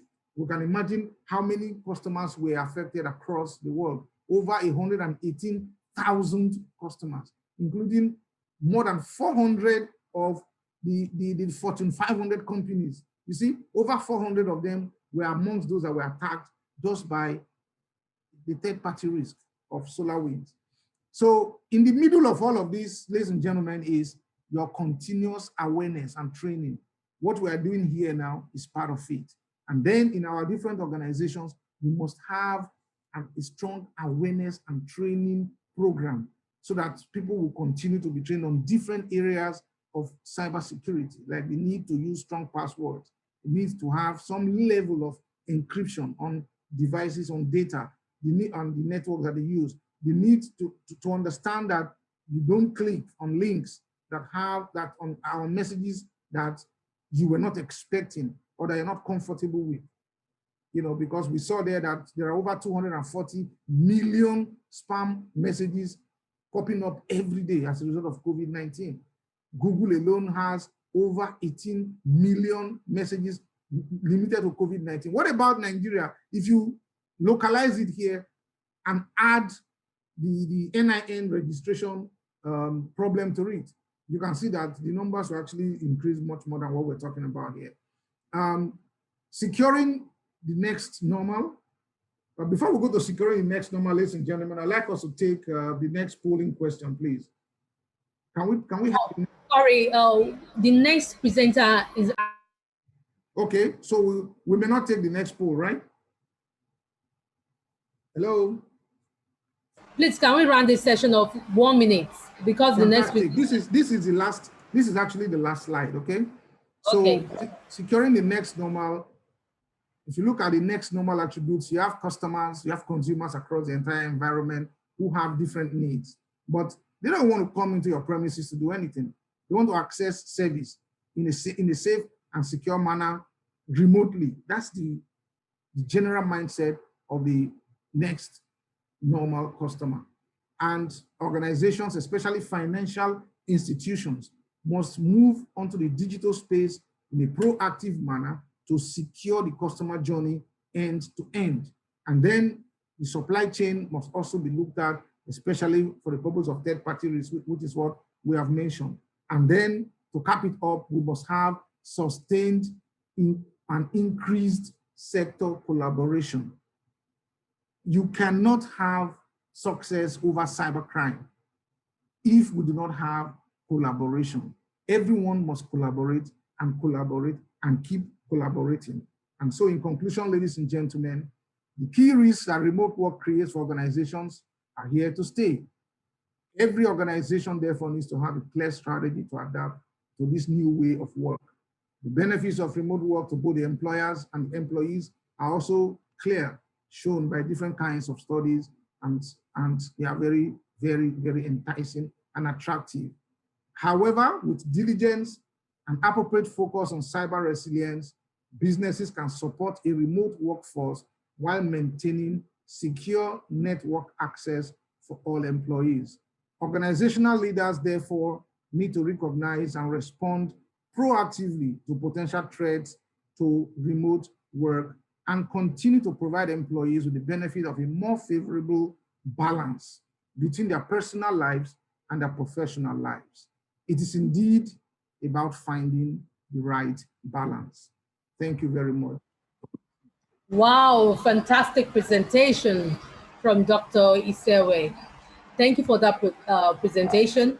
And my takeaway, the key takeaways from that is that there are three major ways in which the attackers, these attack organization, there are three things they target.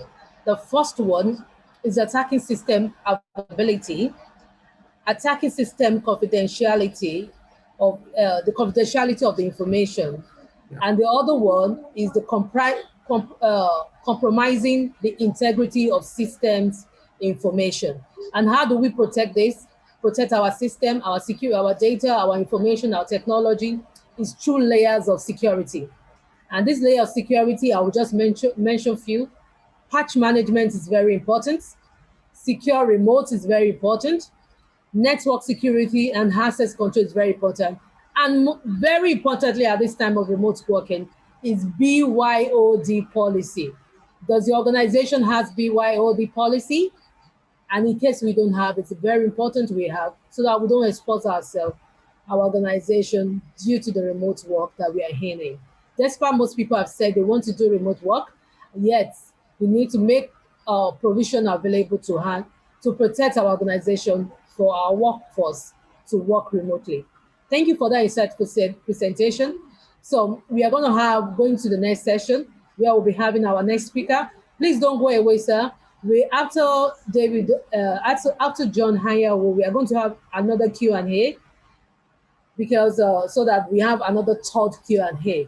So I would like to introduce the KPMG partner, the head of cyber units and risk consulting at KPMG.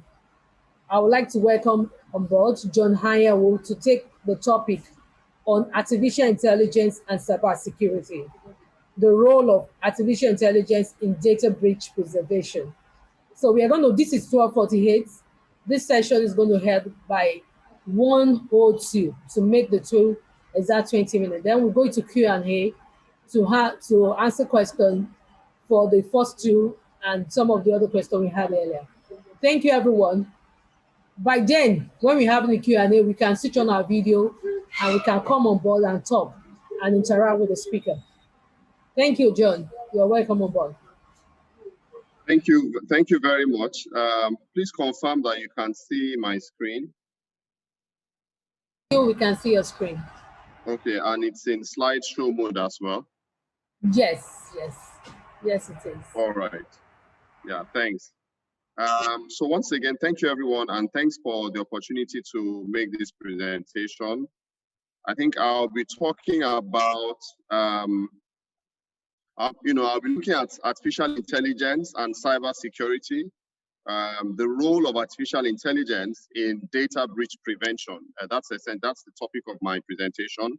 And it's going to be for about 20 minutes. So I'll move as quickly as possible, but feel free to type in your questions in the chat box as the case may be. Now, in terms of agenda, I'll be looking at the changing digital landscape, essentially leveraging a few, some of the comments that my co-faculty members have also made across. So I wouldn't want to repeat what they have said. I'll look at the evolving cyber threat landscape. Then I'll zero into the role of AI in data breach prevention. I think what's happening today is that technology is at an inflection point. We are at the point where, clearly technology is leading in terms of the age that we find ourselves. And this is a very popular slide that just talks about the various industrial revolutions, the mechanical revolution in the 1800s, the electricity revolution in the 1900s, and then from around the 1960s, we went into the information age. But today we are now going into more, advanced intelligence or intelligent automation, artificial intelligence. So much more intelligence is going. So we're having cyber physical systems, and that's really the beginning of the fourth industrial revolution. So a number of buzzwords today now, like intelligent automation, artificial intelligence, nanotech, and the likes of them. The world is changing so fast. Analytics, there's so much information around analytics. In fact, people don't even know how much. I mean, we are beginning to know that our data, our personal data, is being used in very profound ways commercially, but we might not even know the extent, how much is really being used from our personal data. But people are becoming quite cautious, but so much analytics is going on at the back end based on the richness of data that is being aggregated today. So data is big today. Mobile is very big. And again, a lot of us are also going into what we call digitization, essentially transforming or translating a lot of the manual processes that we have, or the processes that were very human dependent. We are then making them a bit more dependent on artificial intelligence. So, and I think Dr. Isiavwe has spoken a bit about that.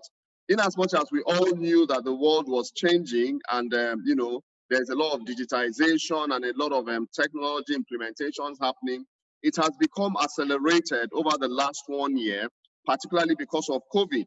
An event like this, for instance, would have been at FITC's training center, but today we're all doing it virtually. And again, virtual makes it easy for people to attend from all over the world. So FITC now, you will even have a lot of your candidates or your participants coming from various parts of the world, the Americas, the Europe, the Asia, and the Pacific, simply because there is now technology being leveraged to, to train them.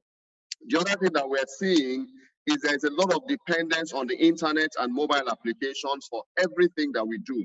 The first thing that you ask yourself when you want to do something is there an app for it? If you're a business, you say, is there a cloud?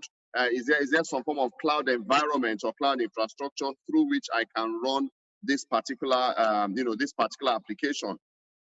For organizations, for banks, even for manufacturing organizations today, there's a lot of reliance on digital channels, a lot of reliance to service your customers.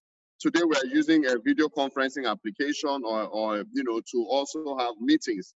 On the side of security operations, as Dr. Isiavwe has mentioned, a lot of security operations is also happening remotely. The patching, the monitoring, and all of that is happening remotely. And we've spoken a bit about personal data. So there's an acceleration of digitalization because of COVID and because of the new way of working that we've seen today. One of the key areas, of course, of digitalization is artificial intelligence. Clearly, there are many other areas. People talk about robotics or robotic process automation, which is really just trying to, all the iterative tasks that we do, just creating some form of system algorithms or system programs that will make them happen, iteratively. So that's robotic process automation. You find out that when you look at robotic process automation or RPA, it's just is an orchestration of routine tasks. So there isn't much intelligence built into it. And then after RPA, you know, people began to talk about intelligent automation. Intelligent automation is then where you build some reasoning, some intelligence into it. But even that is still not,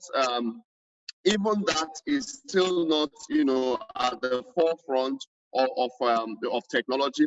We're talking now about artificial intelligence. What's artificial intelligence? It's a collection of various technologies that allow machines to be able to sense.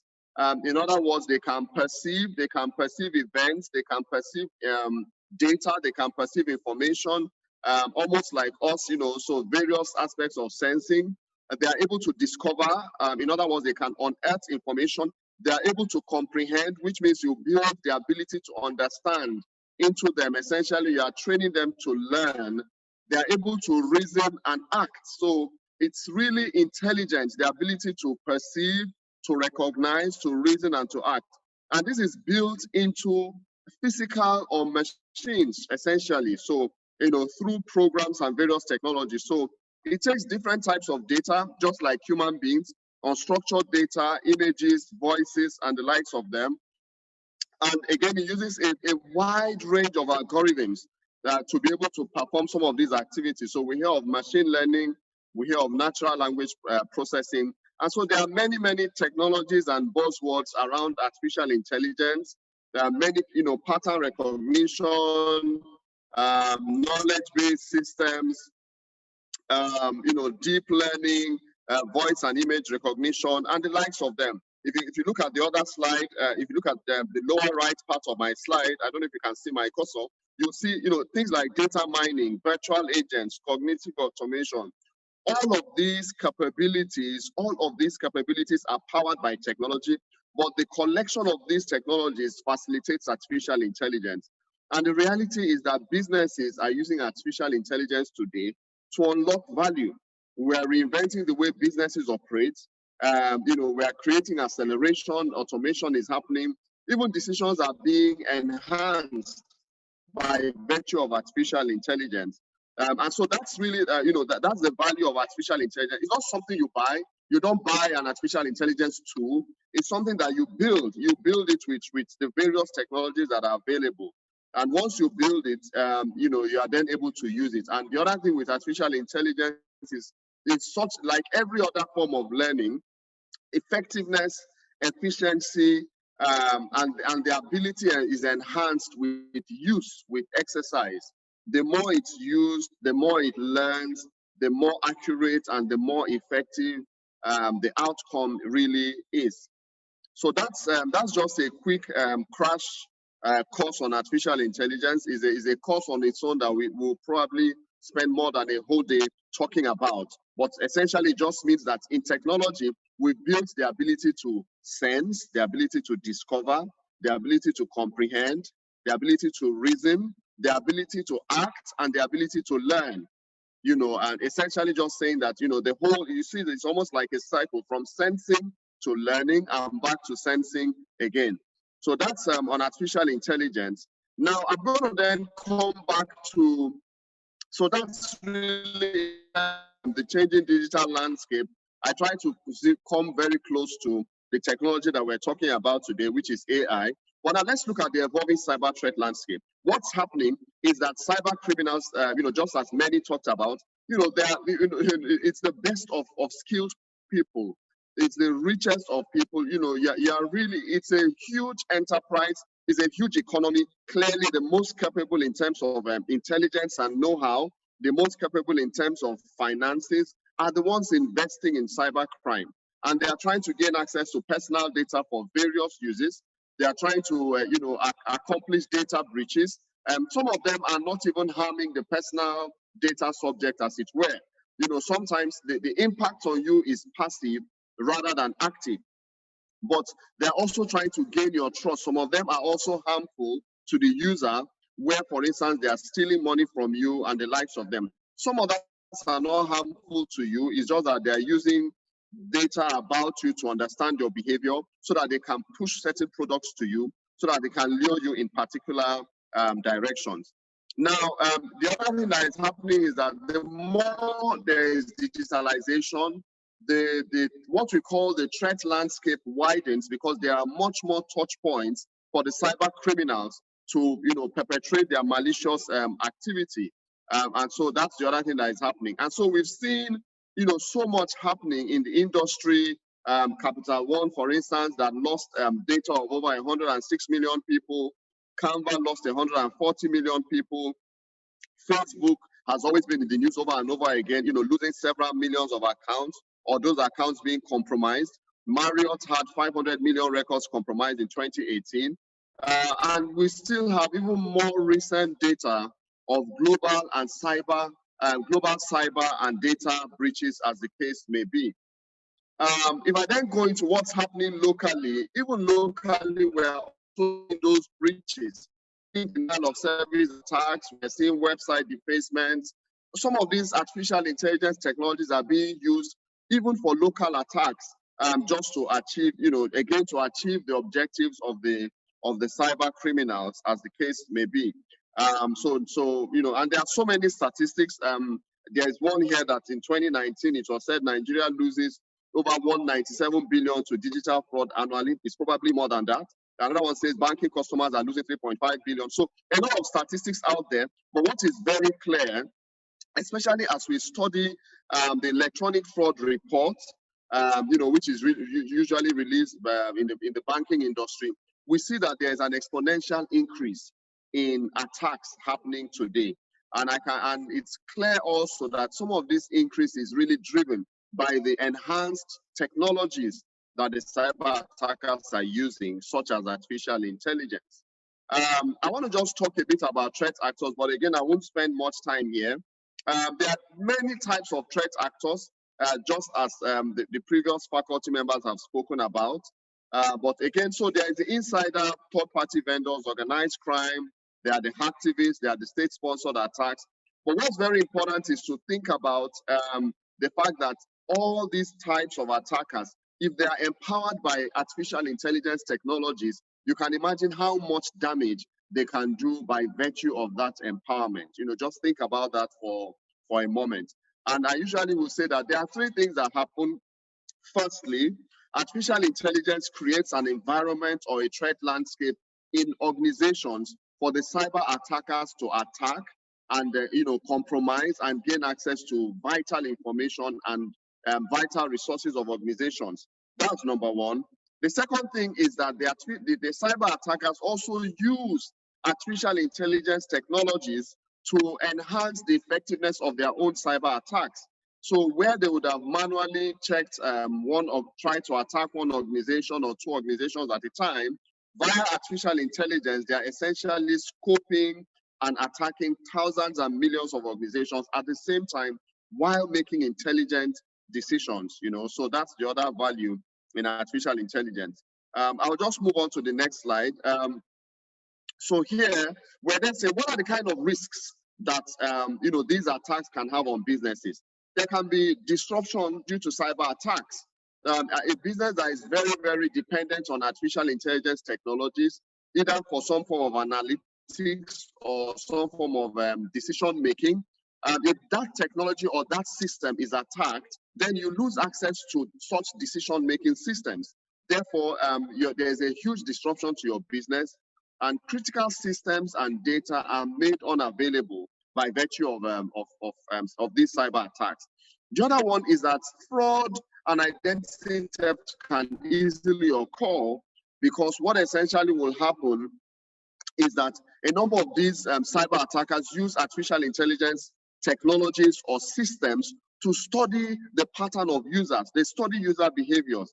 They study those kind of campaigns, those kind of messages that will draw the attention of the users. So let me give you an example. One of the major sources of fraud in 2020 was through social engineering. And what social engineering? You receive a text message or you receive an email that says, do you know what? So-and-so and so person has decided from so-and-so and so state has decided to credit everybody's account with 20,000 naira. All you need to do is to give them your account number and your phone number, and you look at the information they're asking from you, and they almost look very innocuous information. They are not necessarily asking you for your PIN or your password, But guess what? With your account number and your phone number, they might be able to escalate their access to sensitive information that you have. So again, identity theft and fraud is enhanced by virtue of these artificial intelligence technologies. I've talked about data breach, the fact that artificial intelligence is very data hungry, is a huge consumer of data. If you hack into artificial intelligence technologies, you will have access to significant, is a treasure trove of data, to say the least. And third-party failures. I wouldn't spend too much time on this slide because I think some of my colleagues have spoken to some of the concepts that are essentially on this particular slide. So let's then come into the role of AI in data breach prevention. What's the role of AI in data breach prevention? And I've put a few of them on this slide. It's by no means exhaustive. So identity and access management is an example. How does artificial intelligence help identity and access management? Essentially, it's able to aggregate a lot of data. If you look at, in organizations today, different users need to have access to different aspects of their system. Either you are someone that is posting a transaction, you are someone that is creating an instruction to a database, or you are someone that is reviewing, or you are editing. You have or you just have a view access, or you have an authorization access. You might have access to a particular folder or another folder. But imagine when you are trying to do identity and access management for your customers. You are a bank with 5 million customers, 5 million different people that have different needs on your system, that want to do different things on your system. How are you able to manage their identities and their access is with artificial intelligence. Because with artificial intelligence, the system is able to study the various types of users and therefore create various categories of users with the required access that they need to have, with the required posting threshold that they need to have. So they're able, and it's called customer identity and access management. They're able to manage that of your customers. Imagine you're a big organization and you have thousands of third-party providers. Imagine a Microsoft, for instance. How many third parties, apart from customers, apart from users, how many third parties will an organization like a Microsoft have? I can tell you that there will be tens of millions of these ones. With artificial intelligence, you are able to manage their identity and their access on the system. And this is just saying, what should someone do on the system? What should A do or what should B do on this particular system, considering all the various combinations of access privilege that can be granted? So that's talking about identity and access management on one hand. The other one then I talk about is enhanced authentication. How is it that your Apple iPhone is able to use your fingerprints to grant you access to the system? How is it that it's able to do that? How is it that your iPhone is able to look at your face and then say, because of this, and study your facial pattern and grant you access? A lot of all these biometric authentication, they are all based on artificial intelligence. Voice authentication based on artificial intelligence. There's authentication that is around the way someone walks, the way you carry yourself. It knows, is able to say that this is A or B that is coming to this door, and therefore it will grant you access just based on your gait or the way you walk. So authentication depends significantly on artificial intelligence. Beyond just your password and your PIN and your two-factor, there are various other more effective authentication. While it brings convenience to the user, I don't need to remember my PIN. I just put my fingerprint on my Apple phone, and it knows I'm the one. It grants me access. Someone else puts his or her fingerprint. It doesn't grant the person access. How is it able to do it? It's through artificial intelligence capabilities. And once you manage authentication, you have prevented data breach, because it means that someone that is not approved or authorized will not be able to gain access to those systems that will then be able to, of course, accomplish data breach, as the case may be. And there are so many other use cases beyond the biometric authentication. A lot of authentication happens at the network and communications in various levels of the network, what we call the OSI layer. So there are various authentication that happens at the network layer, the transport layer, and at those layers, really what some of these systems are using today are artificial intelligence capabilities. So let me move on to user behavior analytics. So what's user behavior analytics? So we know you are you. We have granted you access to the system, and we have granted you access to various modules on the system. But beyond that, user behavior analytics means studying the way the users use their system, and it's customers in terms of what kind of which kind of values do customers usually, are they doing more of 5,000 naira transactions? How many times do they do 100,000 naira transactions? How many times do they do 1 million naira transactions?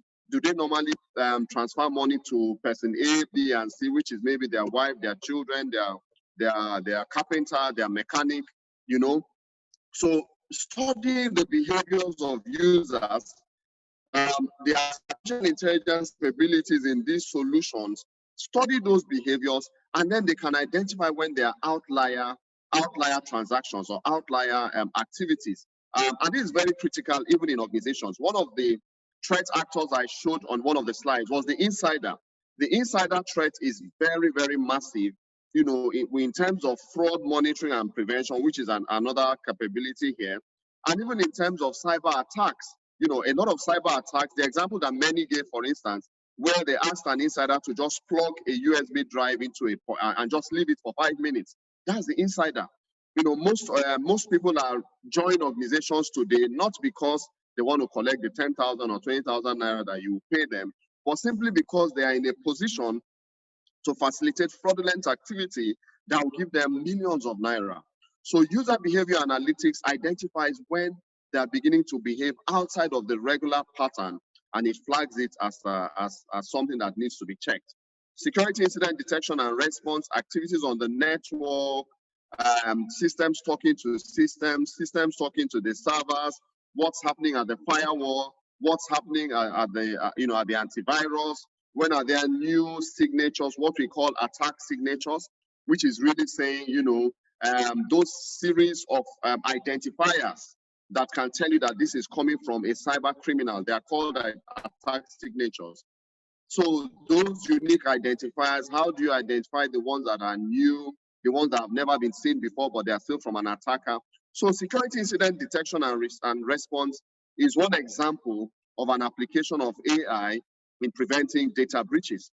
The fifth one is around data privacy. So I've said that not all data breach has an active impact on the owner of the data. So for example, I give my data to a telco, or I give my data to a bank.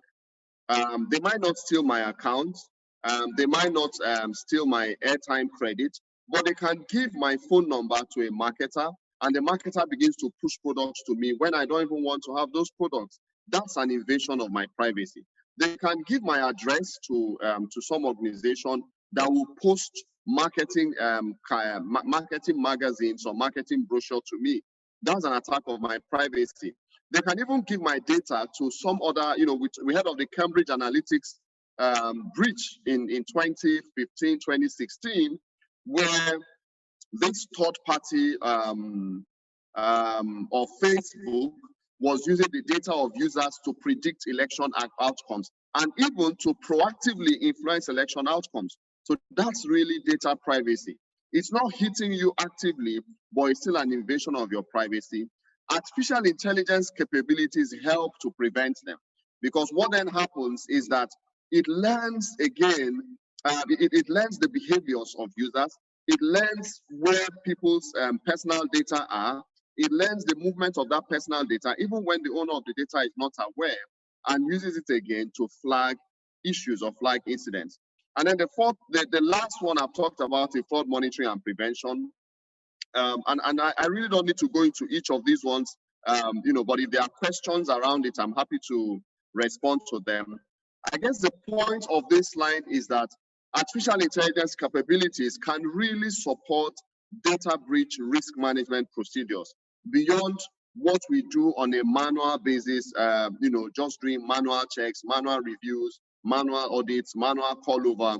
With artificial intelligence, you cut all that manual routines and you produce even an outcome that is much more effective and much more in time with what's happening today. So I think this is my, I'm getting towards my final slides. This is my second to the last slide. Now, what this slide is really saying is that today there's a lot of use of digitalization for the front end.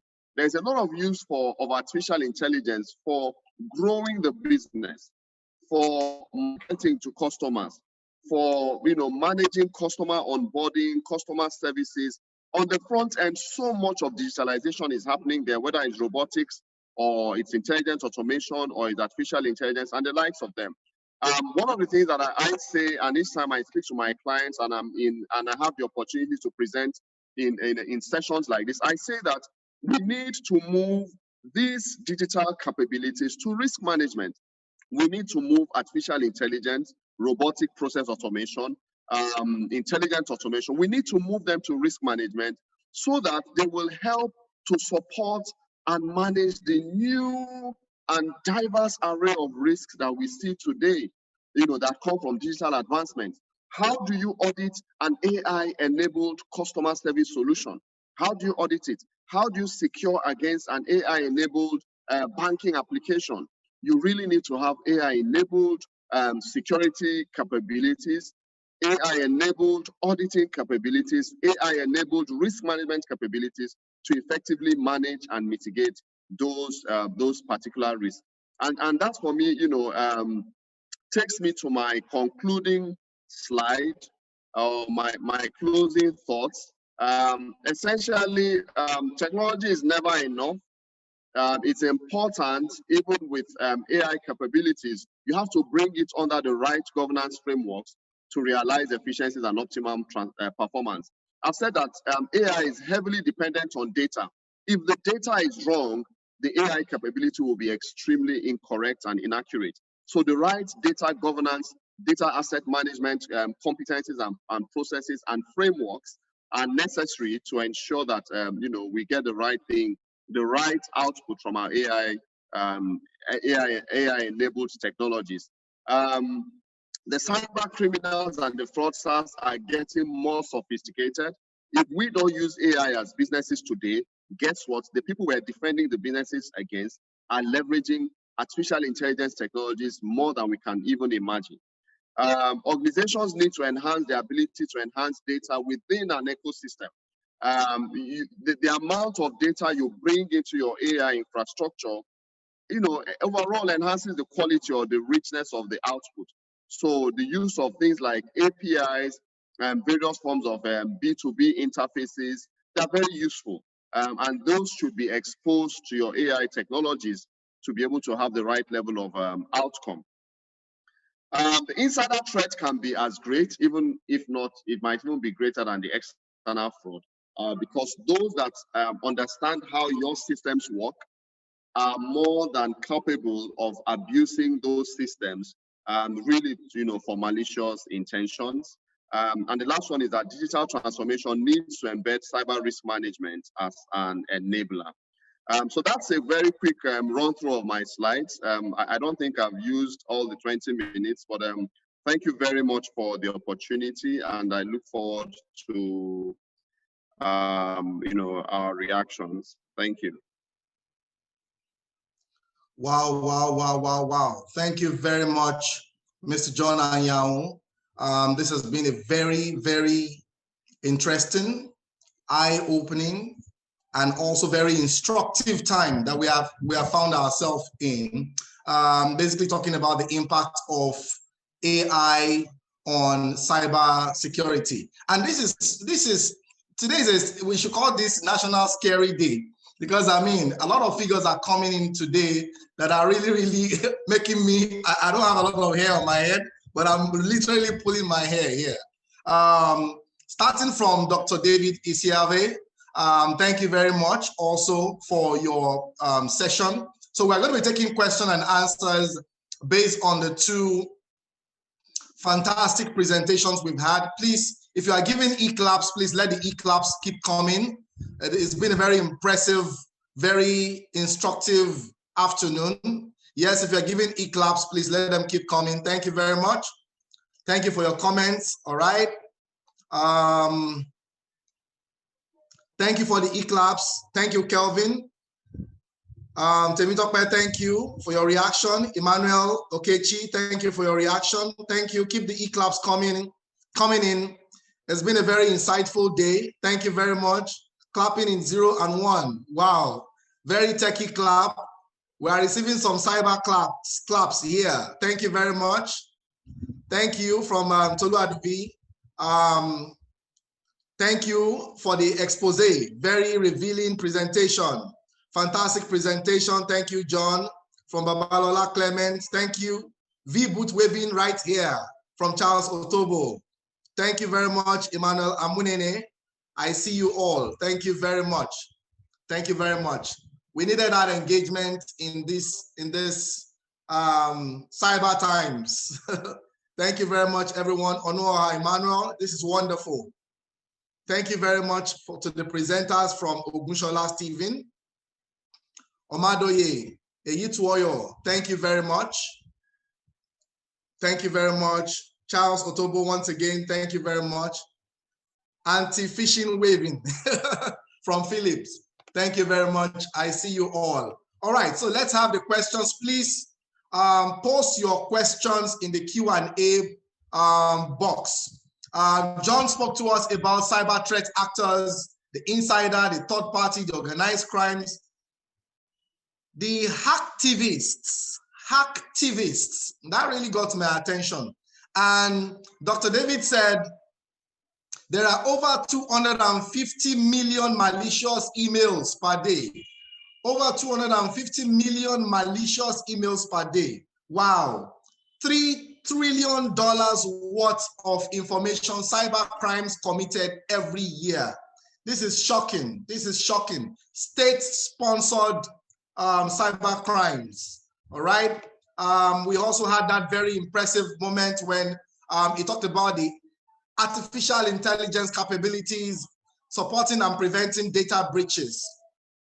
All right. So I imagine a scenario where somebody is able to hurt us with a catapult, and all of a sudden the person has the capability of machine guns and weapons of mass destructions to wage war against us. And that is the place of artificial intelligence being used in cyber attacks or in cyber security for us or against us. So this is a very, very instructive, very insightful session. So the questions are coming in. There's a question here for Dr. David Isiavwe, and the question says, I am very happy that over 60% of participants voted for continuation of remote working. I would like to know, however, if there are residual risks that organizations must live with, like password hijacking using hardware, software, keyloggers, or should soften techniques or shoulder soften techniques. All right. The question basically says, I am very happy that over 60% of participants voted for continuation coming from Lajashorunke. Everybody wants to work from home, but I'd like to know if there are residual risks that organizations must live with, like password hijacks, using hardware, software, keyloggers, or should soften or shoulder soften techniques. That's a question for with respect to remote working. All right, thank you very much, Leke. That's a very good question. So all that we've been saying about remote working, about what needs to happen, about how it is good, 60%, even much higher than 60% across the globe of employees want to work from home. So what are the key risks that the organization will now live with? Shoulder softening is one of them. That is a form of attack that exists everywhere.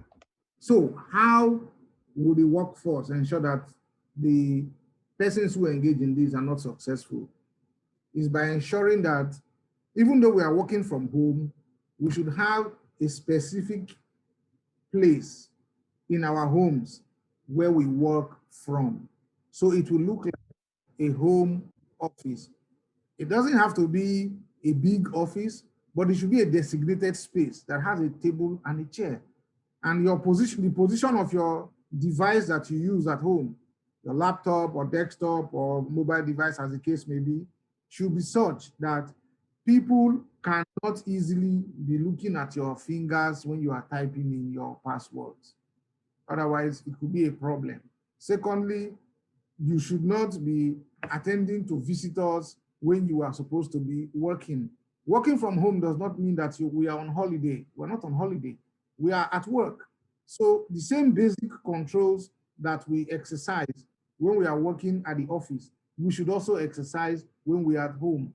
When you are leaving your desktop or your laptop at home, lock the screen, Control Alt Delete Enter. It's a traditional way of locking screens. It still works till tomorrow. Control Alt Delete Enter, so that you don't create a problem whereby your systems are up and open. People that come, nobody knows the intentions, the heart of anyone. So people that come into our homes will have free access to the systems that we use to work. That should not be allowed. Then, to further reduce or mitigate the risk, I mentioned earlier that organizations should have a minimum of 2FA, two-factor authentication, or multiple factor authentication, MFA, so that even if your password is hijacked, the hijacker can hijack your token. Neither would the hijacker also hijack your telephone, that another authentication info with a piece of information or PIN will go into that you will use before you conclude your process of accessing the network. So with your 2FA or MFA, it will be very difficult for anyone to mimic, steal a password or whatever and use it successfully, unless the employee is completely careless. You leave your systems unattended, you leave your token on your desk, you leave your telephone also on your desk. So the three different layers of things, you know, your PIN. Okay, let's assume that that was compromised and it was taken. Then the token that you have, the physical device, somebody has access to it and you're not there, and they can press it and generate a dynamic access code. What is that? And then a message goes, a code goes to your telephone, and the same person has access to your telephone. You see, it's almost impossible for anyone to have access to all three different methods. So that's why working from home is doable with a minimum of 2FA, and in some cases MFA. The risk can be properly mitigated. Thank you. Thank you very much, Doctor. Thank you very much for this. If John is there, please. During your presentation, you talked about organizations must enhance their ability to analyze data within a digital ecosystem that is enabled by APIs. Now, you and I know that a couple of our organizations have all the basics of, for example, they will invest in the antivirus, they will invest in the encrypted systems and firewalls and all of that. How does an average cybersecurity person sell the idea of artificial intelligence capability to management? Because again, we know this expensive investment. What are some of the tips you can give to some of these experts so that they can prove to management beyond any reasonable doubt that, look, there is need for us to upgrade to this level, even though it's expensive, even though it will be costly, but then we need to take this step to protect our investment? Okay, thank you. Thank you very much, Leke, for that question. I think, interestingly, a lot of cybersecurity solutions today really come with some level of artificial intelligence embedded in them. You know, and it will happen. I mean, your phone has artificial intelligence embedded in it. So, in as much as the technology is new and it's very complex, it's also being made available for you and I to use. So you know, so a lot of them come with it. The way I would look at it is to say that you should expect it in a lot of these solutions, whether it's an antivirus solution, your fraud monitoring solution. The vendors themselves even say it comes with it. So it's even easier to use that. The only warning or the only concern I have is that, you know, it's just because it's tangible, it's not tangible. You can't touch it.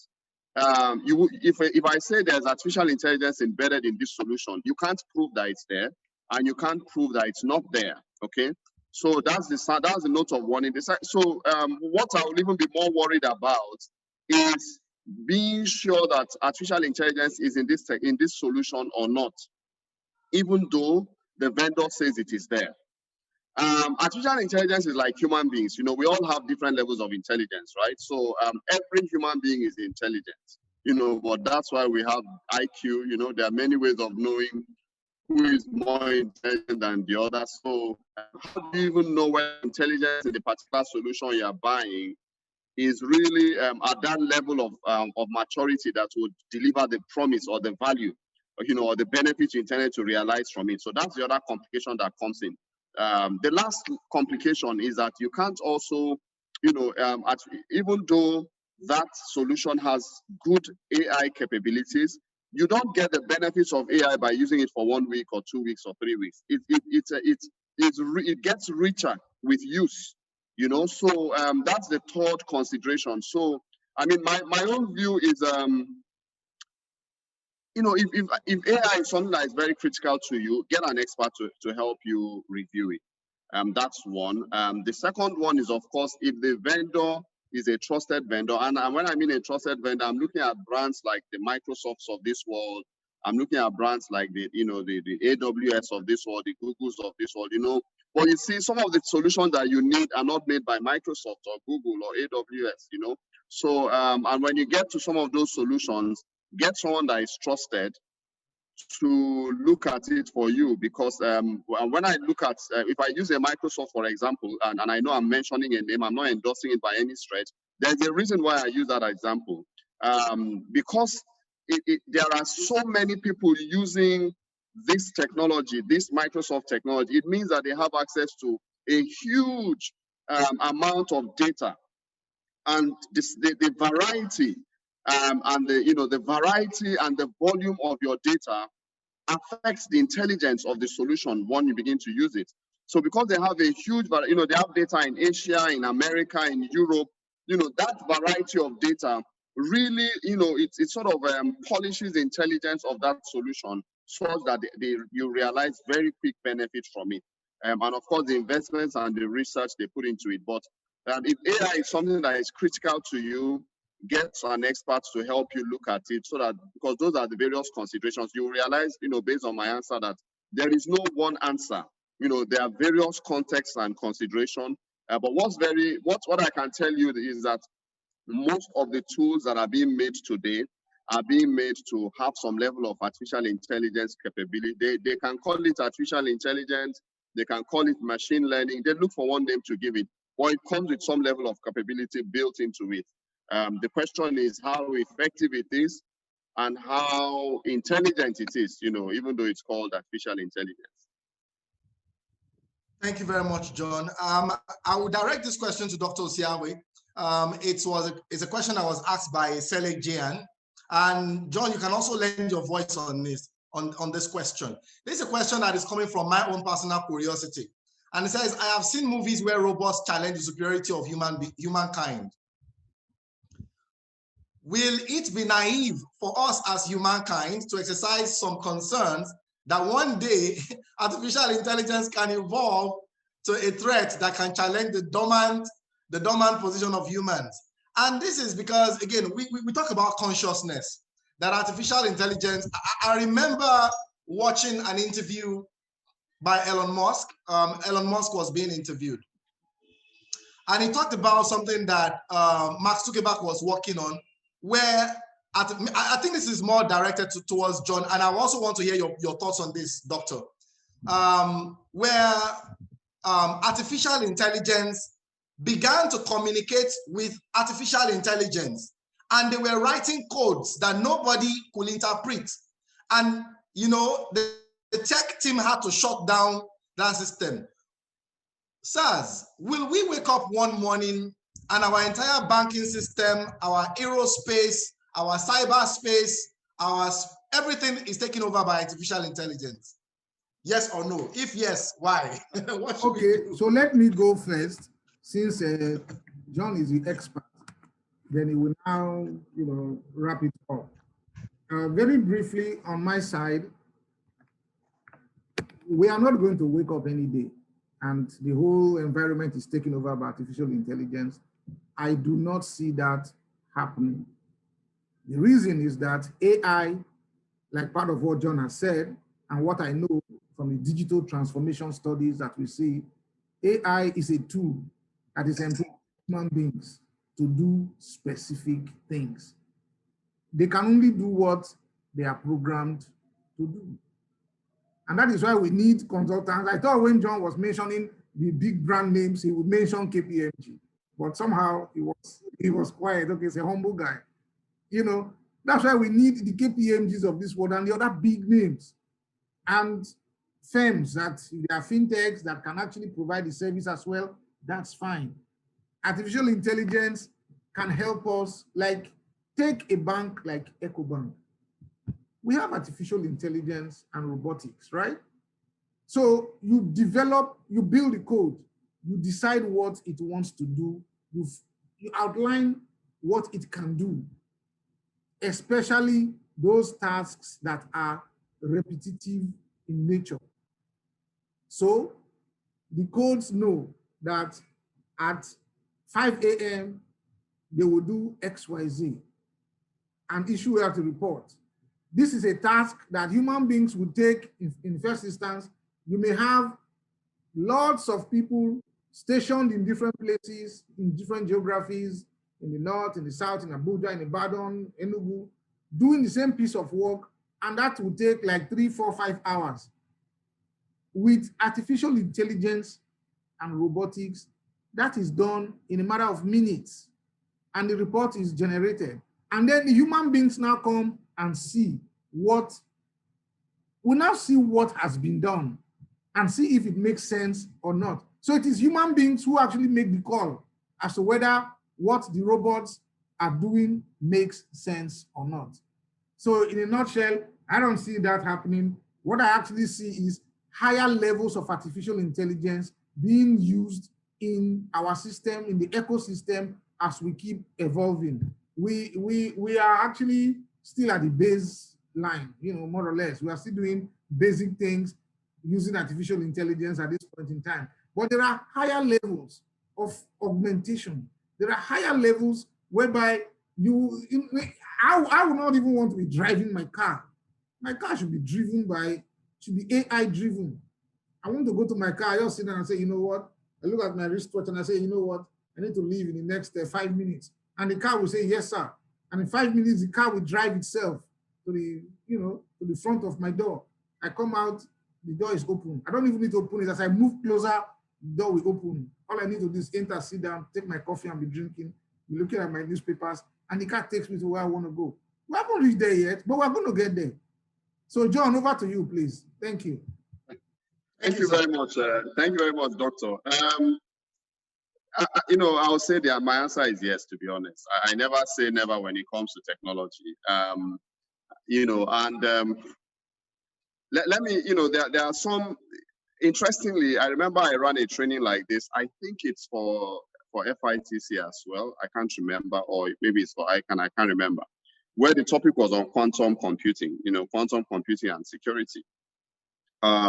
If clearly it's outside the scope of this session, so I will even be very, very brief so that people can also ask questions that are more to the scope.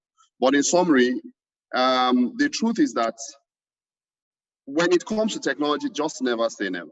It might not happen in our own time, but there is nothing impossible that can happen as long as human beings continue to evolve. And there are already technologies today that are capable of doing that. You know that there are, even as far back as the early 80s, computers were playing chess together.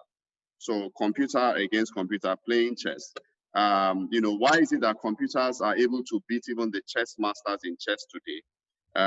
It is decision making. So, however, and this is still with the binary computers that we're using today.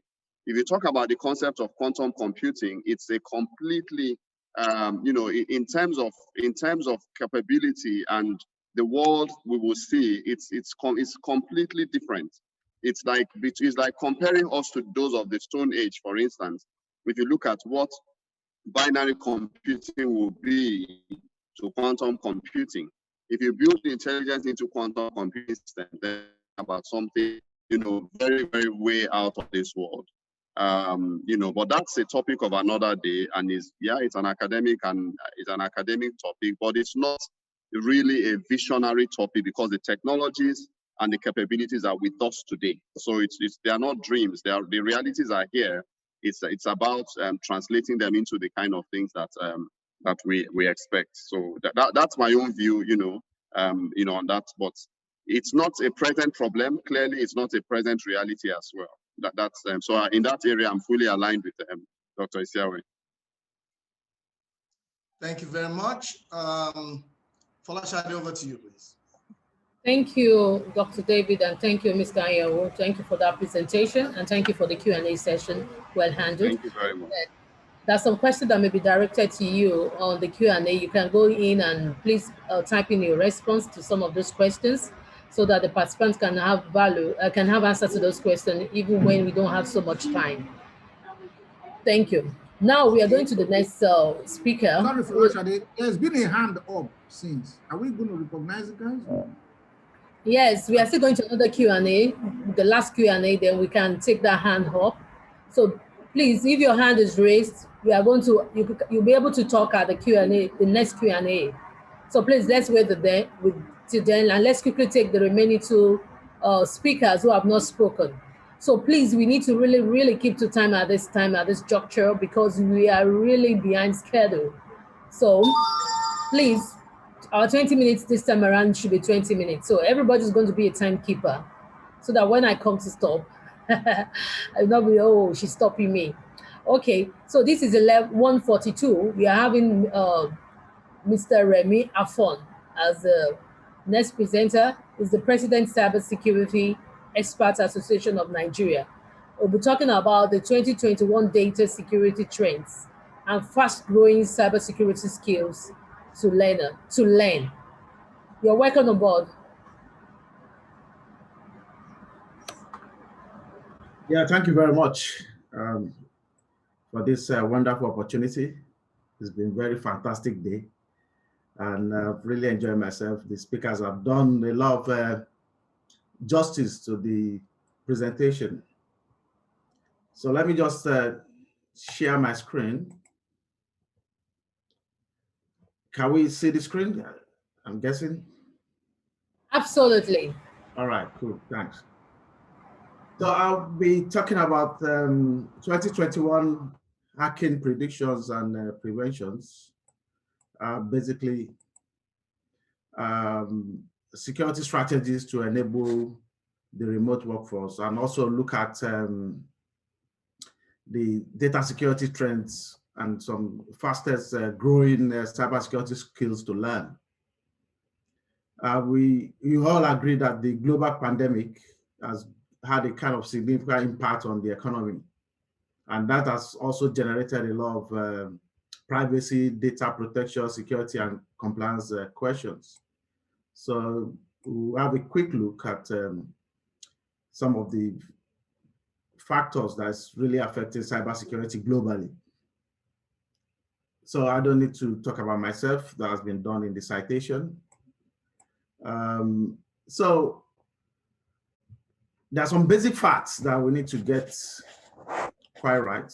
Remote work has been a critical enabler for pandemic business continuity, because a lot of people were just quickly reacting when the pandemic started. A lot of people that didn't have business continuity in place, remote workforce. You know, Dr. Isiavwe has talked about working remotely and some of the risks associated with that. And 74% of companies plan to permanently shift to more remote work post-COVID, according to Gartner. And you can see that it's in alignment with the poll he conducted. Downsizing of workforce will likely cause a spike in the influence of cyber criminals, according to Deloitte. And you can see that a lot of people are moving into cybercrime because some people are losing their work, based on that. In Nigeria, my association, Cybersecurity Expert Association of Nigeria, we did some forecasts and predictions, and based on available data, we discovered that recruitment drive by cyber criminal actors is on the rise, 2020 through 2021, due to COVID-19. And obviously the prolonged ASU strike. You see a lot of young students are moving into cybercrime. So my own pool question here is, what is the biggest cybersecurity threat to your organization? And you can just type that.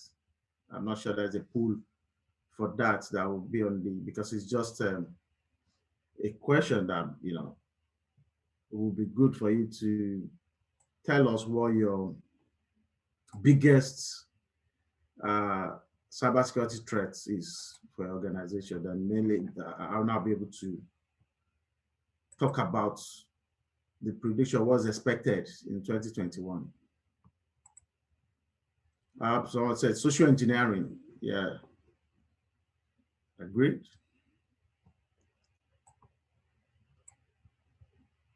So let's move on. I can have a look later. So what are the top data security trends for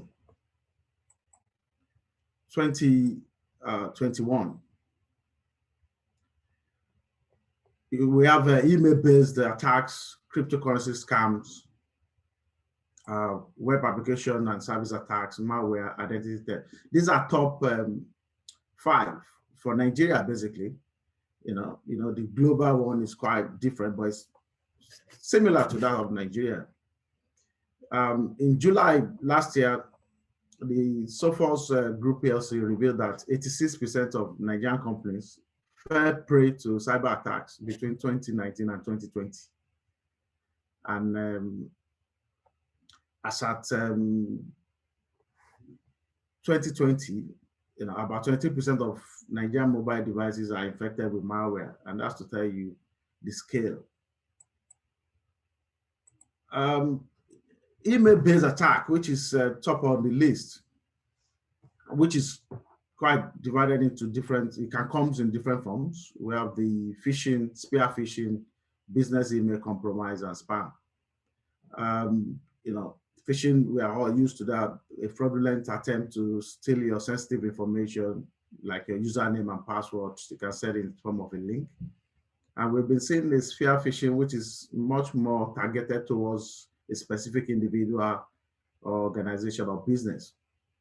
But the business email compromise has been very common these days, and a lot of attacks are coming from Nigeria in terms of business email compromise and attacking outside organizations, attacking a lot of countries. Just around December last year, a couple of guys were arrested in Lagos that were into business email compromise, targeting over 50 countries.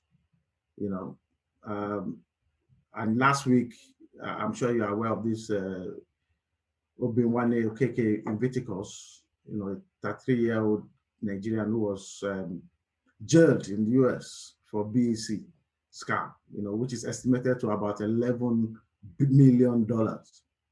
And also last year, mid last year, Remi was also arrested for BEC-related scam. So BEC-related scam is all about targeting organizations, that getting them to divert their payments that they need to give the third party to their own accounts and be moving the account from one place to another.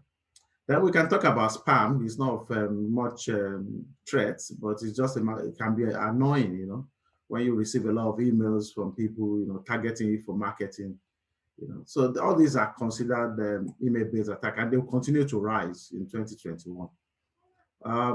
Another one that is on top of the list is the cryptocurrency scams.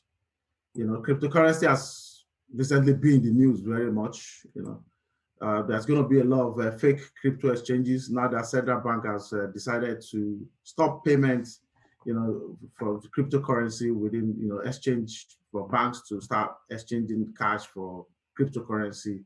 So a lot of people are coming up with fake platform for cryptocurrency exchange. So that's something we have to be on the lookout for. And there's going to be a lot of Ponzi schemes that have started coming up, whereby people will say, okay, invest in this cryptocurrency, we'll be able to give you some percentage of money on it. We've seen cases of fake cryptocurrency coming up. And also there's going to be, and this is of global scale, pump and dump scam. Pump and dump scam is all about people pumping money, into like a stock, and this time around it's going to be cryptocurrency, and get people to invest in it, and they will just, when they drive the price up, they will just withdraw their money, and that will come down crashing. You can see how Bitcoin was moving up when Elon Musk put a lot of money in it. It shot up to about $50,000, but now it's come down again. So this will continue to happen, and those are the kind of threats that we should be aware of. Then for organizations, there's going to be a lot of web application and service attacks. There will be a lot of denial of service attack, distributed denial of service attack. We can see that during the NSAS protest towards the end of last year, we've seen a lot of activists, are targeting banks, targeting government organizations, So those are the things that we'll continue to see in 2021. We could see some website defacements, sensitive data exposure. We've been seeing a lot of sensitive data of government organizations in the dark web. Some people even publish a screenshot of NIN data found on the dark web. So that's to tell you that all this information are being sold in the dark web, and we'll continue to see that. So organizations need to come up with a lot of implemented controls to protect all these attacks. There's going to be a lot of man-in-the-middle attacks. People using unknown third-party codes that are malicious. All these are going to be in place. Someone was talking about third-party organizations that are having access to your sensitive data within your network. So you need to make sure that all these proper third-party assessments are done to ensure that they are well secured, because once they get compromised, obviously it's going to affect you as well, So in terms of malware, in 2019, about 71% of organizations experience malware activity that spread from one employee to another. But in 2020, I think the number fell by some certain percentage to about 60%. And ransomware attacks has been on the rise in the last 5 years and will continue to rise as well. Cybersecurity ventures predict that there will be a ransomware attack on business every 11 seconds in 2021, which is this year. So those are the things that we will be seeing in 2021 and beyond. Identity theft, it's also a serious issue. Stolen credit card data, people steal credit card data, they sell it in the dark web for as small as 50p. Social media users are always at the high risk for identity theft because people just put their information anyhow on the internet. So we should be aware of that. 87% of consumers, they've left their personal information exposed online one way or the other. And most small businesses store private information that could be exposed. So identity theft top on the list. So what are the solutions for hyper-connected ecosystem? How do we, make sure that to a very large extent, we protect ourselves from cyber attack, the organizations protect itself from cyber attack? It's a matter of when, it's not a matter of if, we're still going to get attacked, but how do we make sure that we have a proper incident response in place? John was talking about incident response and how to ensure that organizations are prepared, to face any cyber attack. So there's a need to have, no matter how small your organization is or how large it is, you need to have a proper information security policy and standard in place.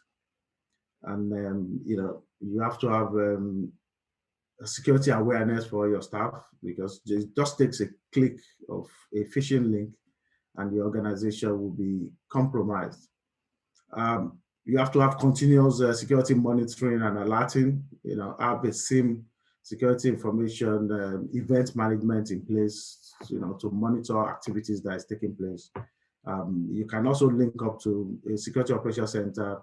There are some in Lagos and Abuja, that they can help you protect your enterprise or your network, and have a kind of 24/7 incident response for you.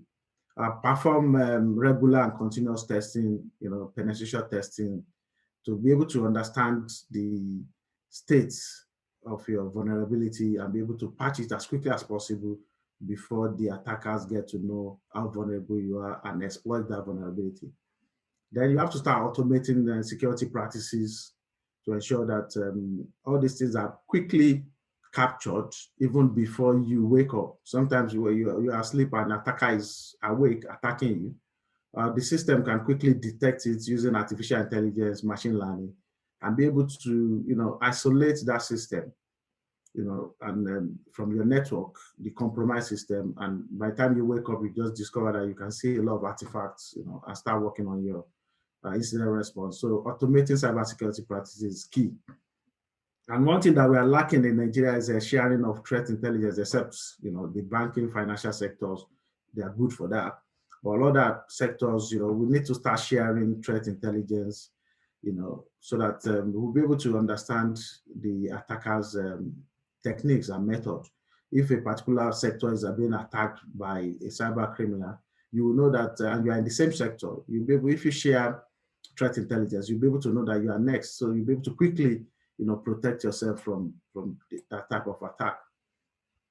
So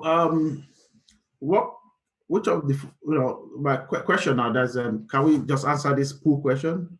Which of the following is the least skill needed for cybersecurity? So before I jump into the fastest growing cybersecurity skills to learn, can we have the pull up for, please?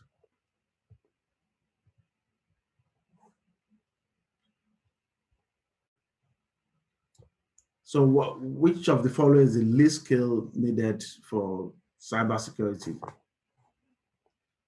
You've got a problem solving skill, technical attention to detail, communication skill, the desire to learn, hacking expertise. So what do you think is the least that is needed? Out of all these are important, but I just want to understand, which one is the least that you think, so if you just click on the pool, then we'll be able to have a look at it. So while you are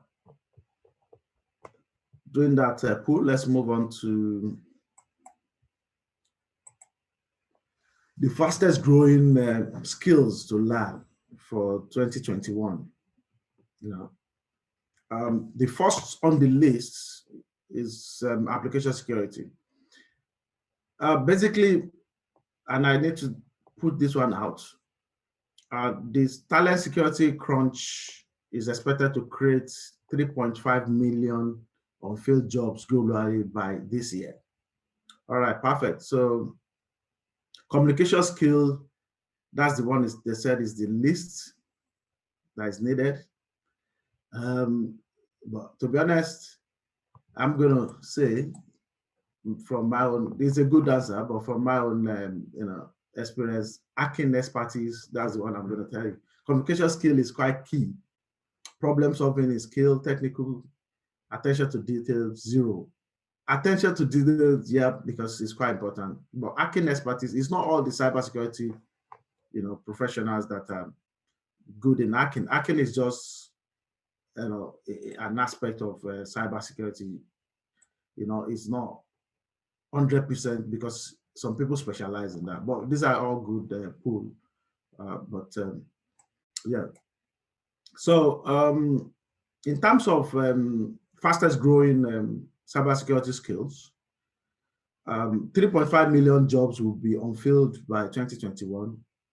And between 2023 and 2021, that means there has been like about 360% open cybersecurity positions that are yet unfilled. A lot of organizations, and I'm talking about globally now, and with this home working, that has given a kind of opportunity for people to work from anywhere in the world. And that's a good opportunity for Nigeria to be able to tap into that. You can get a job in Australia, in Canada, and you'll be working from Lagos, So these are areas that one need to start looking at and, developing skills to be able to tap into it. First and foremost is the application security, because you discover that software is driven a lot of things, and then you want to make sure that your software is not vulnerable. So to do that, you have to apply what we call DevSecOps, because most organizations are working in terms of DevOps now. So there's a need to put security shift left to ensure that security is being captured as early as possible. And this involves threat modeling, static application security testing, dynamic application security testing, and so on and so forth. So this is a key area that is highly selling, in terms of cybersecurity. And this DevSecOps methodology, these are the kind of methodology that organizations and Netflix are adopting. So organizations are moving into that, and they are looking for security professionals to help in that area. Then there's cloud security as well. Cloud security is key. Most organizations are moving into the cloud now, and the major cloud providers, if you are kind of having expertise in them, like AWS, Azure, Google Cloud Platform, those are areas that people are looking for a cybersecurity expert to help them. Because you are moving into the cloud, that doesn't mean all the security will be provided by you. Most of the kind of data, sensitive data exposure that we have seen, they are due to lack of proper configuration within the cloud. So we're looking for a lot of cloud security experts to assist in that area. Then data science, John has talked a lot about artificial intelligence, machine learning. So in terms of data science, the top skills that have been looked at is cyber artificial intelligence architect. We're looking for data scientists for machine learning. All these things because organizations are automating most of their tasks. So looking for people that will be able to fit in and put in a lot of security into all these things. Then threat hunting. I mentioned that some of the sensitive data are being exposed, even government data in the dark web, people are selling it. So the job of a threat hunter is to be able to go into the dark web and be looking at information that's being exposed, how are people using their information outside, and even within the organization. So it's both internal and external, look at the threats that we face internally, what are the threats coming in, and also look at the threats, from external as well. So threat hunting is another fastest growing cybersecurity skill. Automation, most of the tasks now need to be automated. You don't need to, especially information security task, for example, if an attack is coming in, ability to quickly detect and respond to that attack. So you need to have some programming skills like Python, coding skills to be able to, write all these code to automate some of these manual tasks. As time goes on, Security Operations Center is going to be empty because in those days, people have a lot of screen monitoring what's happening. But as time goes on, all these things will be automated. You just get alerted and you'll be able to act accordingly because the system will have been automated using artificial intelligence as well for that, and also your coding skill. And last but not the least is the risk management. Risk management is quite key. Organizations need to understand their risk appetite and how they can, because you cannot mitigate all the risk, So you need to prioritize which one are we going to, mitigate first. Are we really going to be impacted? As that going to happen? So you need someone with cybersecurity risk knowledge to be able to assist. So these are all the fastest growing cybersecurity skills that are going to sell, and they have started selling. A lot of people are not, a lot of organizations could not fill the position for all these roles because there are very few people that are knowledgeable in this area. So, so that I think that's that from me, and if you want to connect with the Association Cybersecurity Expert Association, you got my the Twitter of the handle of the association, Instagram. Connect us with us on Facebook. You got our website there that you can, if you're interested in becoming a member, you can easily sign up and see all what we stand for. The members' benefits, they are all listed there. So thanks.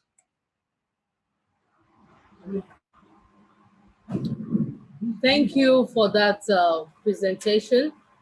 Very educative, insightful presentation, and very educative.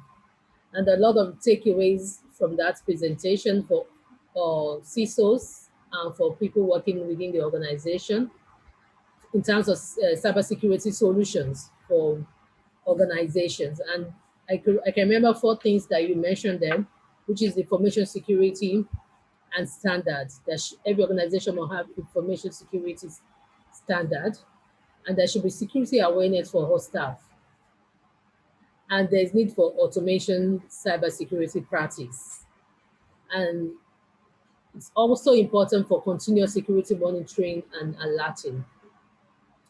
And another thing that struck me during your presentation is cybersecurity skills that is important to learn for individuals and whoever who want to be proficient in that area.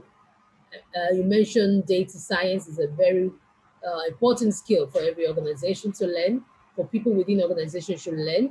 Application security is very important. Automation is very important. Risk management, which you mentioned as the last, is very important. And I remember you also mentioned threat hunting and cloud security. So I believe everybody who is there have gained 1 or 2 things from that. Thank you for that presentation. Please, we're going to move to the next speaker. Please, we are still going to go into Q&A. The whole speakers are going to come on board and give response to lots of questions that are being answered, that are being asked. So I'm going to invite our last speaker for the day, Mr. Sebastian Nzeadibe. I don't know, maybe I pronounced that very well. So he's the country manager and for Fortinet Enterprise. And he'll be speaking to us on risk management, security insights, and highlights on how organizations can protect themselves from emerging threats. You're welcome on board. Yes, we can see your slide, but it's not on slideshow. Can you put it on slideshow? Are you there now? Yes, but your video is not on. We can't see you. Oh, sorry. Let me see. Can you see me now? No, you need to sit up. We can't see your face. So I need to sit. Oh, beautiful. We can see you now. Thank you, Folashade. Thank you, everyone. I think it has been a beautiful session for me too. In cybersecurity, no knowledge is enough. It's a learning process for all, and no single vendor or OEM or analyst have all the solutions. So for us, every day we learn, every day we incorporate new technology, we learn new process and procedure to be able to implement in different organizations to be able to secure the environment better. I'll quickly move forward, not much I do. I'm Sebastian, I work for Fortinet. I look after their business for English-speaking West Africa. And I'm going to be discussing enterprise threats and give some insights into how organizations can protect themselves better. So too bad, I'm the last person, the last speaker for today. So I'm sitting in between the question and answer session and be able to deliver the content. Now, I think all the whole talks mostly today has been on digital innovations, and there are quite a lot happening on digital innovations, whether it's in the banking sector, whether it's in utility, whether in transport, a lot is going on, even in education. We've spoken about the health sector, telemedicine, and different other sectors, as well as government. And as much down here in Nigeria, our government business is yet to be fully connected. But the truth is innovations are going on, and it's either we tap into it or we are left behind. Again, as these innovations are going on, things are happening. Threats are becoming so sophisticated, like what we have in the past 20 years, where we're talking about a single entry and exit into the network. But today, the threats are so sophisticated. The attack surfaces has become so compressed. Then we used to have a single entry and egress point out of the network, organization's network. But today, there are different connectivity into the network. Some people will call it boundless network. Some people will call it network without borders. Quite a lot of things. People are connected, accessing resources on the cloud. People are accessing on the land. People are accessing remotely, remote workers, all sorts of consumption of resources on the network. And as we consume these resources, the attack surfaces also increases. Attacks coming from the cloud, attacks coming from bringing our own kind of devices to the network, attacks coming from us working from home, off the network and reconnecting to the network. All these are emerging threats. They also come with their own kind of threats onto our network. Also, another seeming stress is the ecosystem is becoming too complex. Complex in the sense that we have different kind of devices protecting different segments of the network. There are 1,001 OEMs providing cybersecurity solutions. And there must be a way, with the earlier speakers talk about sharing threat intelligence. There must be a way of being able to share threat intelligence to be able to know where things are being compromised on the network, and also a way of doing real-time correlations of all the alerts coming from the different segments of the network, so that at any point in time, the network is fully updated and protected. So the ecosystem is, there must be a way that different OEM, the different network security products, the different cloud security products we're putting on our network can be able to talk to each other and be able to provide a seamless protection across different segments of the network. And compliance has become an issue. Things happen on our network, we must follow procedures and things are not done. Compliance has moved away from ticking of the dots. Mark this, we are fully compliant. But these days, we've talked a bit about artificial intelligence. Most of these things happen in real time. And the only way we can match some of these emerging threats is by using artificial intelligence real time to be able to do automated orchestration and protection of the network. Some of these things happen at the speed of light. Using manual method, as we use some part of today and some part of yesterday, are not going to cut it out for us going forward. So this threat has become so sophisticated, and it's only through AI can be able to solve these threats in real time.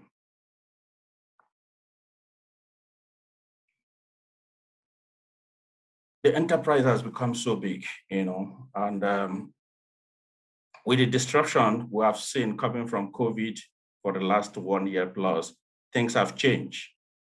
We've seen quite of remote working solution. People have to use moving away from single authentication methods to different other ways of identifying risk times. Find out 70% of the application access will be using 2MFA from what it was the other day, like 10%. Things are moving up. We also see a very huge shift from the teleworking and what other people are presenting. There's quite a lot of shift. There was an open poll where people were saying they want to work from home. Yes, if you work from home, home becomes an extension of the enterprise. It becomes an extension of a network. And also an organization needs to take into cognizance how to be able to protect the threats coming from you working from home.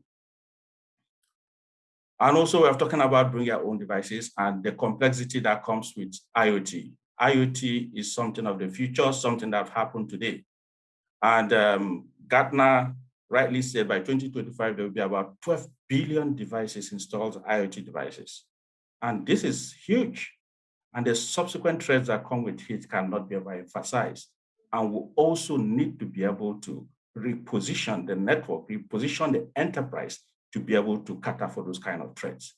Today, we use BIOD.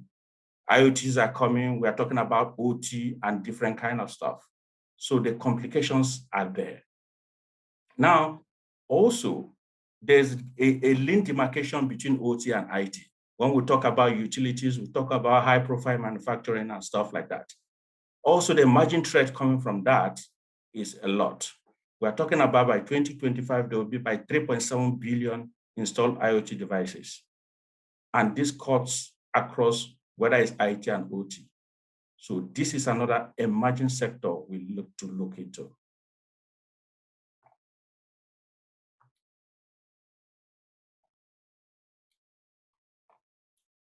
This is a very interesting stuff. Most of the speakers today have spoke about social engineering. And that is a very, very sophisticated way why some of these guys get into the networks and be able to mine out information. And those information cost a huge funds to the organizations. If we look at these graphs and look at these trends, since 1990 to 2020, you can look at different kind of threats that have come over the network and the kind of capital outflow, the cost some of those attacks have yielded to. And it's not going to stop. We are moving from the Melissa attacks in the early 90s to the COVID. Before the COVID, we will talk about the CSEAN that happened in Iran. People were saying it's coming from Israel. The crypto locker, the WannaCry, all these are costing huge. It could take basically, like the first speaker said, 3 to 5 minutes or even 1 minute to plug that thing into your network and the damage is done. And this is a sophisticated way they can get into your network and be able to mine your information and be able to excel their privileges on the network and be able to use it to commit sophisticated crime on your network. These are happening in real time, even in our own country. But the point is, most of the heavy banks cannot even declare what's going on because it's happening every day. But the truth is, what they are trying to do is to protect, put measures in place, quite a lot of sophisticated measures to be able to even stop these guys before it happens, or ameliorate or be able to slow down so that some of these things doesn't cause them to break their backbones. So some of these attacks are real time and we're watching them. And by the time we start doing forensic, the damage has already been done and you're talking of billions. So what we're doing most times is to be able to recommend solutions, okay? Combination of solutions, no single one, like we all agree, can be able to protect in real time. Combination of solutions that can be able to stop some of these bad guys and leave, once they leave that trail, we can be able to know that this is happening and be able to stop it real time. And a combination of AIs is also part of it.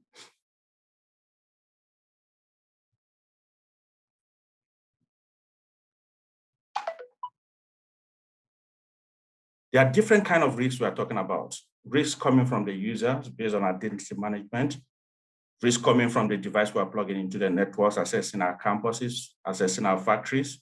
And also we are looking on the network kind of risks, people connecting, coming through the edge of the network. We're looking at different kind of clouds. There are risks accessing cloud applications. Then if you are the home office of the network, what happened? Maybe our children can be able to connect to our laptops and do some other things. And you plug in that same laptop and connect to the office resources. You don't know whether some Trojans or some malwares have infected the laptop during that process. I mean, the thing is moving from simple antivirus these days to complex EDR kind of solutions to be able to prevent these things before they happen. Because if they happened, if your laptop is already compromised, maybe from any of the social media sites, and you plug into the on network, there's a lot of damage you can come if it's not quarantined on time. And remember, we have also agreed that manual process cannot cut it out. It cannot work. We need something sophisticated, AI-driven that will be able to dictate and possibly quarantine that system or that node or that smartphone you're using to access something on a network, whether you're accessing your mails on Office 365, or whether you're accessing some remote applications.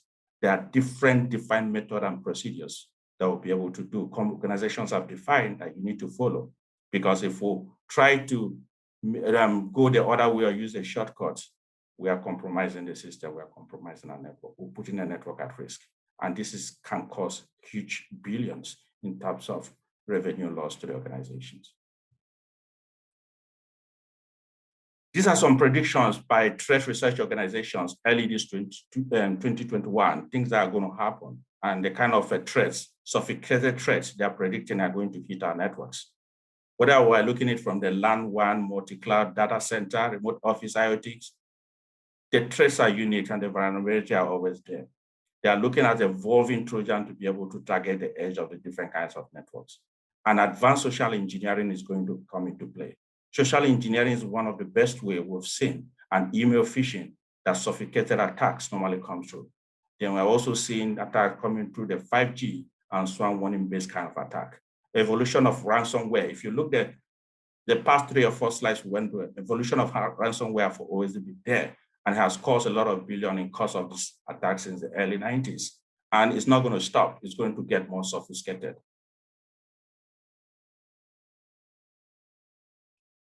Advanced social engineering attack. These are always going to happen, whether it's coming from our smartphones, whether we use to be able to access our office network, these things are still going to happen.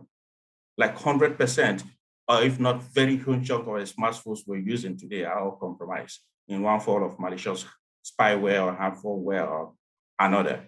And if we use that kind of a device without the right procedure on our network, it's going to compromise some segments of our network.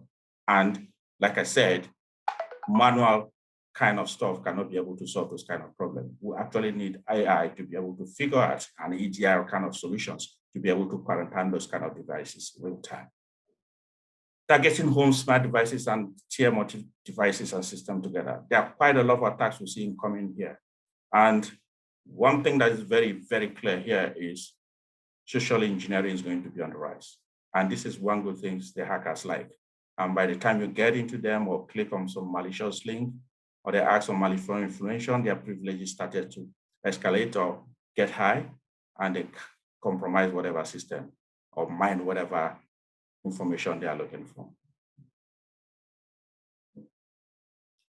Compliance and regulation is something that have come to stay. There are different standards, PCGIs, HIPAA for healthcare, quite a lot of them, but in our own sector in Nigeria, we need to make sure this compliance and regulation are actually put to use, not just by passing these standards, by ticking the box, by making sure the organization follow the right standards and regularly they do updates. Because if we don't do that, it's not just going to have the system, it's not just going to have the process, it's going to cause a lot of revenue loss. If these processes, these regulations, and these standards that have been set up, organizations and individuals are not putting into play or following it adequately.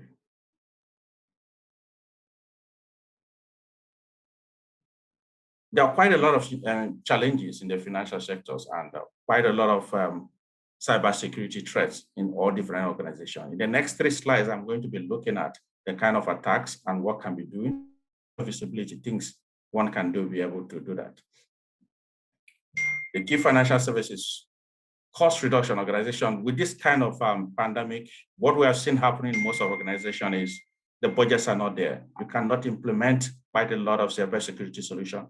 IT budgets are being cut because the money is not just there, or the budget, the CapEx or OpEx are not just there. But we did the kind of, there are things they cannot compromise. The different attack surfaces must be protected with a limited budget and the kind of skills they have. Now, there are quite a lot of visibility. You see organization increasing visibility because they want to know what is happening in the organization. You see the proliferation of SIM solutions. You see the proliferation of SWA solutions. You see the proliferation of EDRO kind of solutions. These are things that give the real kind of visibility. You need to know what is happening at the edge firewall, You need to know what is happening at the internet segmentation. You need to know how the user's behavior connecting from the web application to be able to do a web kind of transactions. You need to understand those kind of behaviors and be able to predict whether some are malicious or whether some are genuine kind of transactions. And also with this kind, you don't want silos on your networks. You want efficiency. You want things to be able to talk to each other. You don't want misconfigurations. So automation and operational efficiency is also one of the key things currently now because of the limited budgets.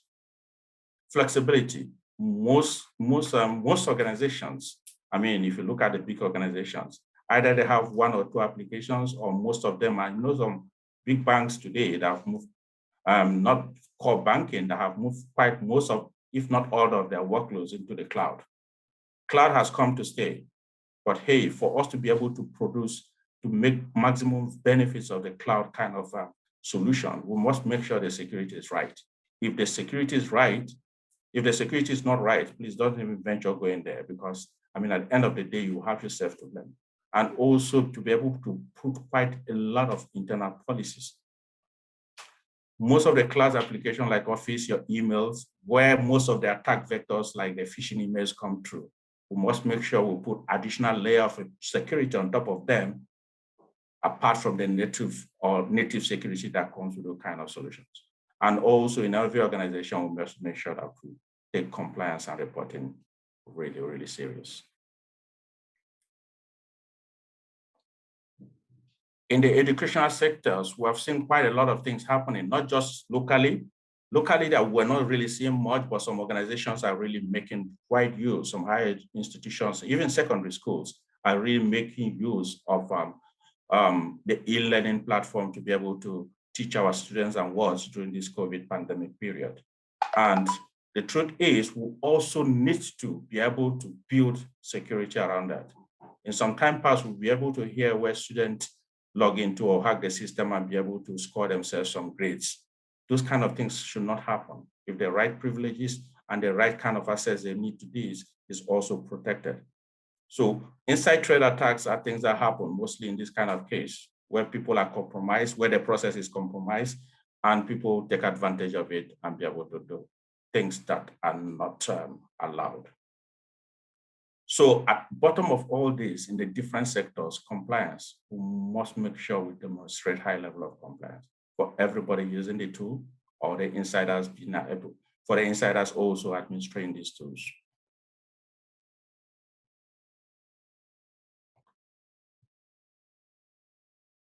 Also, in the federal government kind of settings, cybersecurity trends has become a big challenge. And I mean, it's not just only here in Europe, in America, we see quite a lot of stuff going on with the federal government. We see what was happening, state-sponsored attacks in the US during and after the elections, and things going on, attacks on the different kind of core government and security organization across the world. And we know different nations sponsor different kind of attacks, depending on the kind of agenda they are trying to push. And for us also, they're definitely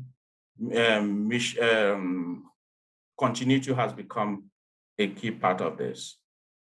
But down here, we'll find out the federal government are still doing quite a lot, quite very minimal in terms of security and also in terms of IT. We see what is happening in NIMC, you know, with all this NIM registration and the related kind of things happening around it. Within our kind of nation, we don't expect those kind of things to happen if they have used their core professionals in the core moving sector of IT to be able to articulate or make contribution in those kind of processes. And also funding, okay? In us, we don't really fund, down here, IT funding at the federal level has not really been that great, but then we also need to make limited use, not siphoning the little fund that were budgeted for IT, and also make sure those things that were budgeted will also deliver, because we're actually doing very little in terms of IT delivery down here when it comes to the federal government and possibly the states. Some states are doing far better than others, but I mean, a lot is still expected from the state government and the federal government. And also one of the last trends we're looking at and the sector involved oil and gas sectors. This sector, we have seen quite a lot of IT investment and cybersecurity investment in the recent past years. You can say this sector is far ahead than other sectors, maybe except the banking sectors down here in Nigeria. And you see the tax coming from those sectors are quite limited compared to what is happening in the banks. So there are quite a lot of stuff there in that sector. They have quite a money to spend and also invest wisely in IT. And in those sectors, their tax surface are quite large because most of the workloads are still on their internal data centers. Some are in the cloud, some are multinationals, and they come with those standards abroad to be able to implement locally. And some of those things have also helped them to be able to see the right strategy and roadmap in cybersecurity and key to it. And in those sectors is where we talk about operational technology, because that is where their own kind of attack, apart from IT, is coming from. And the kind of attack that happen in operational technology are things that definitely can shut down the kind of grid or shut down production or lead to quite a lot of crude or natural gas productions. So those are kind of risks we also see happening in that kind of, and based on our experience in the industry, those guys are really doing a bit ahead of other folks in the different sectors, maybe except one or two others in the banking sector. And attacks that come from those sectors are really sophisticated. So going forward, the threats we have today cannot be compared to the threats we have 5 years, 10 years. And for some of us that have been in IT for 20 years, we know the kind of threats where we're talking about basic networking some 20 years back, where we're talking about 10BST coaxial cables. So now we are talking about some big network like the telco doing 40 gig, 100 gig kind of throughputs. And the kind of sophisticated threats that come in those sectors are very, very alarming. And the kind of investment those sectors also put in terms of CapEx and OpEx to be able to address those attack surfaces are huge. So for us and for this kind of sector, we're just looking at how these different sectors in our economy can be able to take advantage of these emerging threats that are coming, because they're inherent, they're abound, and they happen every day. And to be able to, with a limited budget during this pandemic area, to be able to provide the right kind of security that will prevent them losing quite a lot of funds. And for us, that's part of what we do in our daily lives daily. And that's why the kind of advice we provide to different kind of sectors in the country. So I think this is my last slides. So thank you guys, and thank you for the time.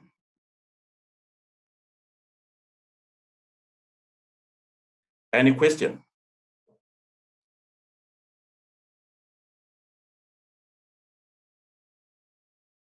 Presentation. Yeah, there's lots of learnings from that session, and but without so much ado, it's better we're going into the Q&A, and so that we can wrap up as early as possible. Thank you, Mr. Sebastian. Thank you so much. Yeah, you're welcome. So now I would like all our speakers to come on board. Please let us switch on our videos and let's take all the questions. All our speakers, please switch on our videos and answer the questions. Yeah, I'm going to start from, I know a lot of answers have been going on right there to a lot of, to some of our questions. Okay, but let's try this. Let's try this. Can you switch on your video? Can any of the participants, because we have some of the participants who have raised their hands. Can you switch on your video? If you want to ask questions, raise your hand.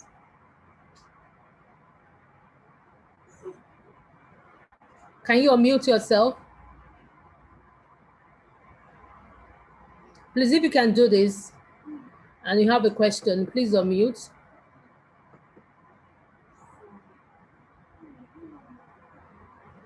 Okay, let me see the hand that is raised.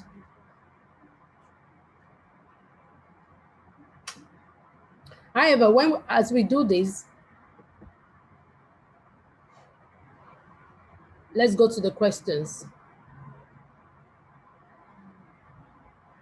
Okay, this question goes to Doctor, and the question is from Felix Ogboma. Doctor, do you consider the risk of insider threats or collaboration while working remotely a residual risk? that other organizations we have to live with if they want to promote remote working, or are there ways this can be dealt with? Please, can you just answer this question in one sentence, Doctor? Because there are a lot of questions. Thank you. And over to you, Leke, at this juncture. Thank you. All right. Thank you very much, Folashade. The answer is yes. The insider collaboration threat is a risk that organizations must take. Even without COVID-19, that risk exists. The only difference, therefore, is the collaborators can easily access the insiders at home instead of going through the difficulty of trying to look for a proper time when they could be accessed at the office. So that's the answer. The answer is yes, it's a risk, but given all the mitigating mechanisms that we talked about previously, it is a risk that we can live with. That's the answer. Thank you. Thank you very much, Doctor.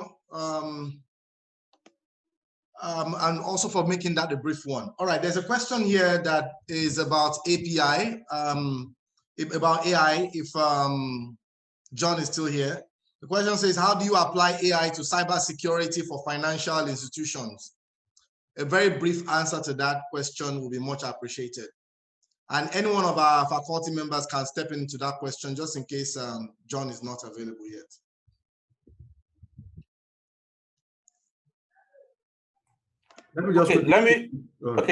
Okay, can go on. Yeah, Remi, please proceed. All right, okay. So yeah, there are so many areas that you can apply AI in the financial sector. You can use it for chat box, where, you know, rather than customer service people queue on the, you know, to get something done in the banking hall. You can apply it to detect fraud within the organization, within, you know, banking sector, when somebody wants to withdraw a very large amount of money, or there's a difference in the pattern where they withdraw their money or they transfer their money. So there are so many areas where you can apply it in the financial sector. Thank you very much. Thank you very much. All right, thank you, Remi. There's a question here, I think that just came in. Says, technology has made the world a global village where crimes are committed by different cartels across different countries with different legal jurisdictions. This is a question for Doctor. Is there a clear approach for prosecuting such crimes, and identifies why and which legal system takes precedence? And this is a kind of a legal question, but it's a, let me say, cybersecurity or cyber legal kind of question. Is there a prosecution against cyber crimes? The answer is yes. Through international collaborations, cyber crimes can be prosecuted. There is a gentleman across the world, I hear it's a Nigerian, right? Otherwise, as Poppy. I'm sure, you know, most of us here would have heard about him. The gentleman was arrested in Dubai and then flown to the US and is being tried in the US. All right. So that's just one simple case. And then there have been a number of cases in the past whereby the EFCC in Nigeria has been able to arrest some culprits in Port Harcourt area, for instance, and then they were repatriated to the US, okay, for cyber crimes that were committed. So the answer is yes. Through international collaborations, cyber crimes can be tried, the cyber criminals can be tried in court. But the organization, the countries actually must have either a bilateral arrangement or the general international arrangements that we currently have in place, whereby all countries that sign on, anywhere you commit a crime, you can be fished out and then taken to the appropriate geographical environment where the victims are, and you can be tried there. And it is happening year after year. The popular Hush Puppy case is one in view, whereby his crimes were committed in Dubai, but the victims are in America, and the American authorities liaised with the Dubai, the UAE authorities, and he was arrested by Interpol and then taken over there, and he's being tried. So that's the answer, really. Cybercrime is not as difficult to prosecute as people think. The cyber criminals believe that since they can operate within the comfort of their homes anywhere in the world and then commit a crime with victims scattered anywhere else in the world, then they are safe. The answer is no, they're not really safe. It may take time, but they can actually be arrested, repatriated to the appropriate jurisdiction, and then the trial can happen. Thank you. Thank you very much. This one is a question for Remi. Again, you must realize that a lot of our audience today are from the financial sector. They're from the banks, insurance companies, and all of that. And from the FSS industry, I can just imagine with the banking systems that somebody is asking a question, and that is Chiedu Okonta. He says, why can't cybersecurity be prevented at national level? Why can't the government, basically just because there's a gateway, these guys are coming in through national infrastructure, or let me say, the gateways of our internet. Why can't the Nigerian government or the government of states protect the citizens of the state against cybersecurity at the national level? This is a very difficult one because it's not, it's quite difficult for the government to protect at the national level, at the gateway like that, to prevent attacks, because there are some attacks originating internally as well, the one coming in as well. So the onus is on individuals, it's on organizations to ensure that they have proper security controls in place, they have security awareness. And to be fair, with the new government, they just came and reviewed the national security policy and strategy. And part of the items there is the National Cybersecurity Coordinating Center, which is going to be acting in that capacity to be able to understand the threats that the country faces and how you can protect it and also react in that manner. So it's not really possible for government to, try to block cyber attacks coming in, because internet is just a World Wide Web, is an open space. Anybody can go there and do whatever they like. But you can monitor the threats and be able to come up with mitigations against those threats and advise your citizens on how to protect them. So I think that's the essence of this National Cybersecurity Coordination Center that the government is trying to establish. I bet very late, but not too late, to be honest. Thank you very much. Thank you very much. This one is for Doctor. And you remember we're talking about work from home, remote work. And the realities that come with this is enormous. Because again, you gave the example of somebody coming with a flash drive, coming into a system, and something was triggered. There is a malware that is launched, and then they're taking people's money and all of that. What would you say are top 5 security steps that a person that is working from home can take to prevent them from cyber attacks? Because again, every day we are all using our phones, transferring money to people, and Nigerian banks have reported billions of naira is being lost every year. These monies are coming from people's hard-earned money. So how do people who are working from home get prevented from being hacked? Because again, they are now out of the firewall at the office. The answer is, first of all, let's do the simple things right. That's the answer. Let's just do the simple things right. So if you are working from home, we have said, have a designated place where you work from. So it's like a home office. Number 2, your visitors, you cannot just be into all visitors that come to your home 24/7 because you are working from home. You are just increasing your own threat landscape. And where your threat landscape is increased, that automatically dovetails into the threat landscape of your enterprise, of your organization, because you're connecting to the enterprise systems to do your work. That's number 2. Then coming back to the security aspect of things, during the discussion, I had mentioned that we should have layered security.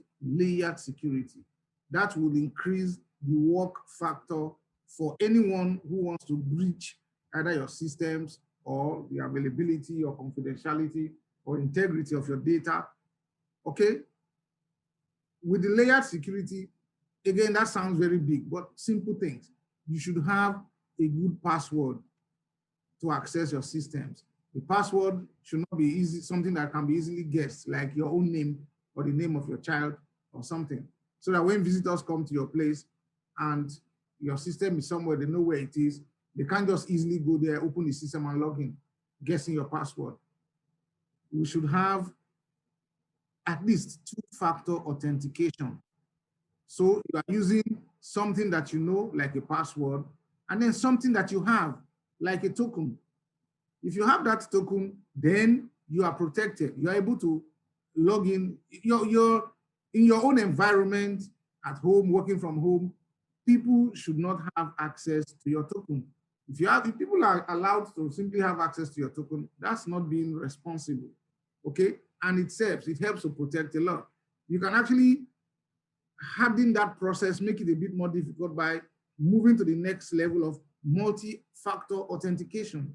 So in addition to your password, and then you have a token, then there can be a PIN sent, a dynamic PIN at the point of accessing the systems sent to your telephone. And I mentioned that earlier on. So you have all of these in place. So you have the different layers of authentication already. It will not be easy for anyone to have access to your system, to have access to your PIN, your token, and to have access to your telephone, where the independent verification goes to. And then, so once you have all of this in place, you are almost good to go. Then you now come back to even the device that you are using to connect. The device should be kept up to date. Where patches are deployed, once the patches are released, we should ensure that we follow a process of having patch updates on our systems. Simple things like antivirus, we should have them on our systems. They help to prevent against at least the known attacks will be prevented. Then organizations can now start going into deeper levels of still having firewalls, this time software-based types of firewalls. We can still have them and use them to protect, because firewalls protect networks from themselves. They protect networks against themselves. So organizations should still have that kind of thing, like firewalls.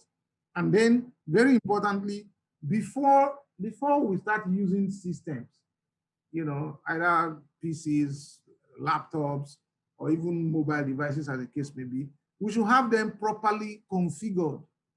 Every organization should have a set of configurations, that will be loaded to harden the systems. Once that is done, it will be difficult for anybody to break in and do anything funny.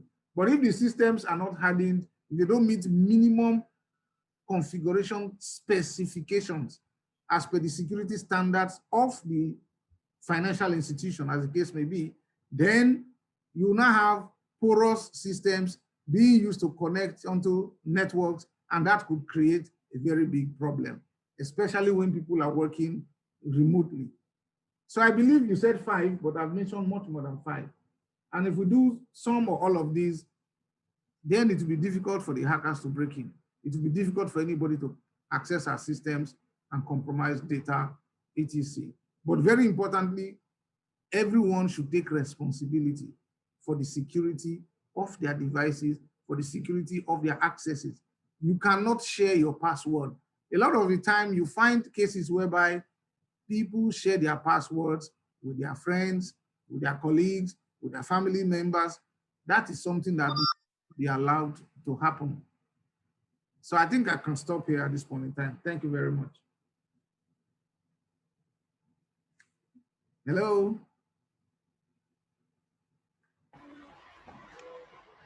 Sebastian, are you there, please? Sebastian, are you there? Sebastian is muted. I think you are muted if you are there, please. Okay, it's not there. So let's go on. At least there's. All right. So let's talk about the advancement in social engineering attacks. And this question is for Remi. When you were talking about, it's actually two questions in one. You talked about different skills for anyone that wants to come into cybersecurity. You talked about application security, cloud security, data science, threat hunting, automation, risk management. What advice would you give to anyone here that wants to practically get into these skills, and how can we, there are two is a twin question. How can we prevent this social engineering attacks? Yeah, to prevent social engineering attack, the major way of preventing it is security awareness. Security awareness is key, you know. Employees need to be aware of the tricks of cyber criminals in terms of how they operate. Apart from implementing controls to check, you know, if there's any spam coming into your organization, if there's any phishing coming in, there's always what we call a spam score that, you know, you implement some system to check. But sometimes it infiltrates this and get into your organization. So it's very important for you to have a continuous cybersecurity awareness for your organization. And sometimes you do a kind of drill and send them like a test phishing and see how many people are going to click on it. And based on that, you'll be able to intensify your cybersecurity awareness, know that you still have a lot of work to be done. So awareness is the major one, you know, because the people are the weakest link in terms of phishing. And also implement security controls, you know, that for your email security to be able to protect yourself. Okay, what about the skills? So what's the question really about the skills? Yeah, so how do you get started? How do you get those skills? All right, so life is easier now. You know, I used to say that, but people in academic normally, you know, try as much as possible to counter me and say, oh no, why are you encouraging people not to? You don't need to go to university, you know, to be a cybersecurity expert, you know. I stand to be corrected. A lot of people that are kind of excelling, and that's not to say I'm discouraging people from going to school. So I'm just saying that people that already, they want to change their career, you're already in a different career, you want to move into cybersecurity, you don't need to go and do BSc, MSc in cybersecurity, you know. There you can easily do some certification exams, you know, you do some certification training that are out there, you know, or if you don't, because certification is quite expensive, you know, as well, because sometimes to do some exam like CISSP is about $500. If you convert it to Naira now, you know how much that is, you know. So if you want to really acquire the skills, I normally tell people to, you know, do self-study as well. You can, there are a lot of free materials online, you know, check online for free materials. Start by watching YouTube, you know, look at a topic. We are talking about artificial intelligence, go to YouTube, type artificial intelligence, you know, you see a lot of materials there. So start watching YouTube, listen to podcasts. There are so many cybersecurity podcasts that you can subscribe to, continue to listen to them every day. Learning cybersecurity is a continuous process. I listen to podcasts every day. I still continue to learn in terms of cybersecurity. So it's a continuous, because the threats are emerging and a lot of things are coming in. Also, you know, you can create your own virtual lab on your system, you know, and to create a virtual lab, you can see online, you see how to go about that. You see a lot of teenagers that are hacking, you know, organizations. They didn't go to any school to start learning how to do that. They started by, you know, checking materials online, and they started hacking organizations, you know. So to be able to prevent all these things, you need to understand how they work, learn it online, and with that, you'll be able to move into that field. And most organizations these days, they are not looking at your qualification. They are looking at what you can do. You know, most organizations now, when you want to do, you know, especially all these skills that I've mentioned, if you want to join the organization, they're just going to give you a link to their GitHub to be able to do some task on your own, and you know, give you some practical work to do for like 5 hours, 4 hours, and if you do it successfully, you're on board. They welcome you on board. So that's how I'm going to advise people to start moving into the cybersecurity career. All right. Folashade, are you there? I think it's been a wonderful day. I think we will need to bring this program to a close at this juncture. Folashade, do we proceed? Yes. Yeah, I think it's been a long day, but it's been a very fruitful one. We started at 11 a.m. and this program was meant to end effectively by 1:30, but this is already about 3 p.m. already Nigerian time. It's been a great day. We started this morning with Menny, basically talking about hacking predictions, and it went on about the security strategies within the cyberspace. We also had John Anyanwu, partner with KPMG, talking about AI cybersecurity. We had Dr. David talking about cybersecurity implications for working remotely. We had Remi Afon basically talking about data security trends, the fastest growing cybersecurity skills to learn. And finally, we had the person of Sebastian talking basically about security insights and highlights on how organizations can protect themselves from emerging threats. It's been a wonderful day to learn, to gain new information, new ideas. We have expanded our horizons, talking about the dangers that are lurking in the corner for our organizations, for our various institutions. We have also at length discussed solutions. How do we prevent? How do we ensure that because again, I remember when we talked about prevention, how do we talk about responding in the event that these crimes do take place? How do we protect our organization? Because it may not just be loss of data, it may be loss of money, it may be loss of information, it may be loss of our brand value, it may be loss of something that is very pricey to us, and that is our reputation. Anything can happen from cyber attack, and our organizations must be prevented from engaging or from experiencing the cyber attacks. We've discussed at length different security strategies to enable the remote workforce. It's been a wonderful day. We said cyber kills. It's a multi-trillion-dollar industry, and it's an organized crime that is going on out there. It is very important that I'm very sure from this summit of today, that we've been able to take away a lot of valuable information, a lot of valuable skills, a lot of valuable strategies on how we should deal protect our organizations. All right. There is an assessment that has been projected here. Please, I would like everyone who is a participant in this event to please help us tick the boxes here with the program evaluation. Please help us to fill the form that has just been projected in front of us now.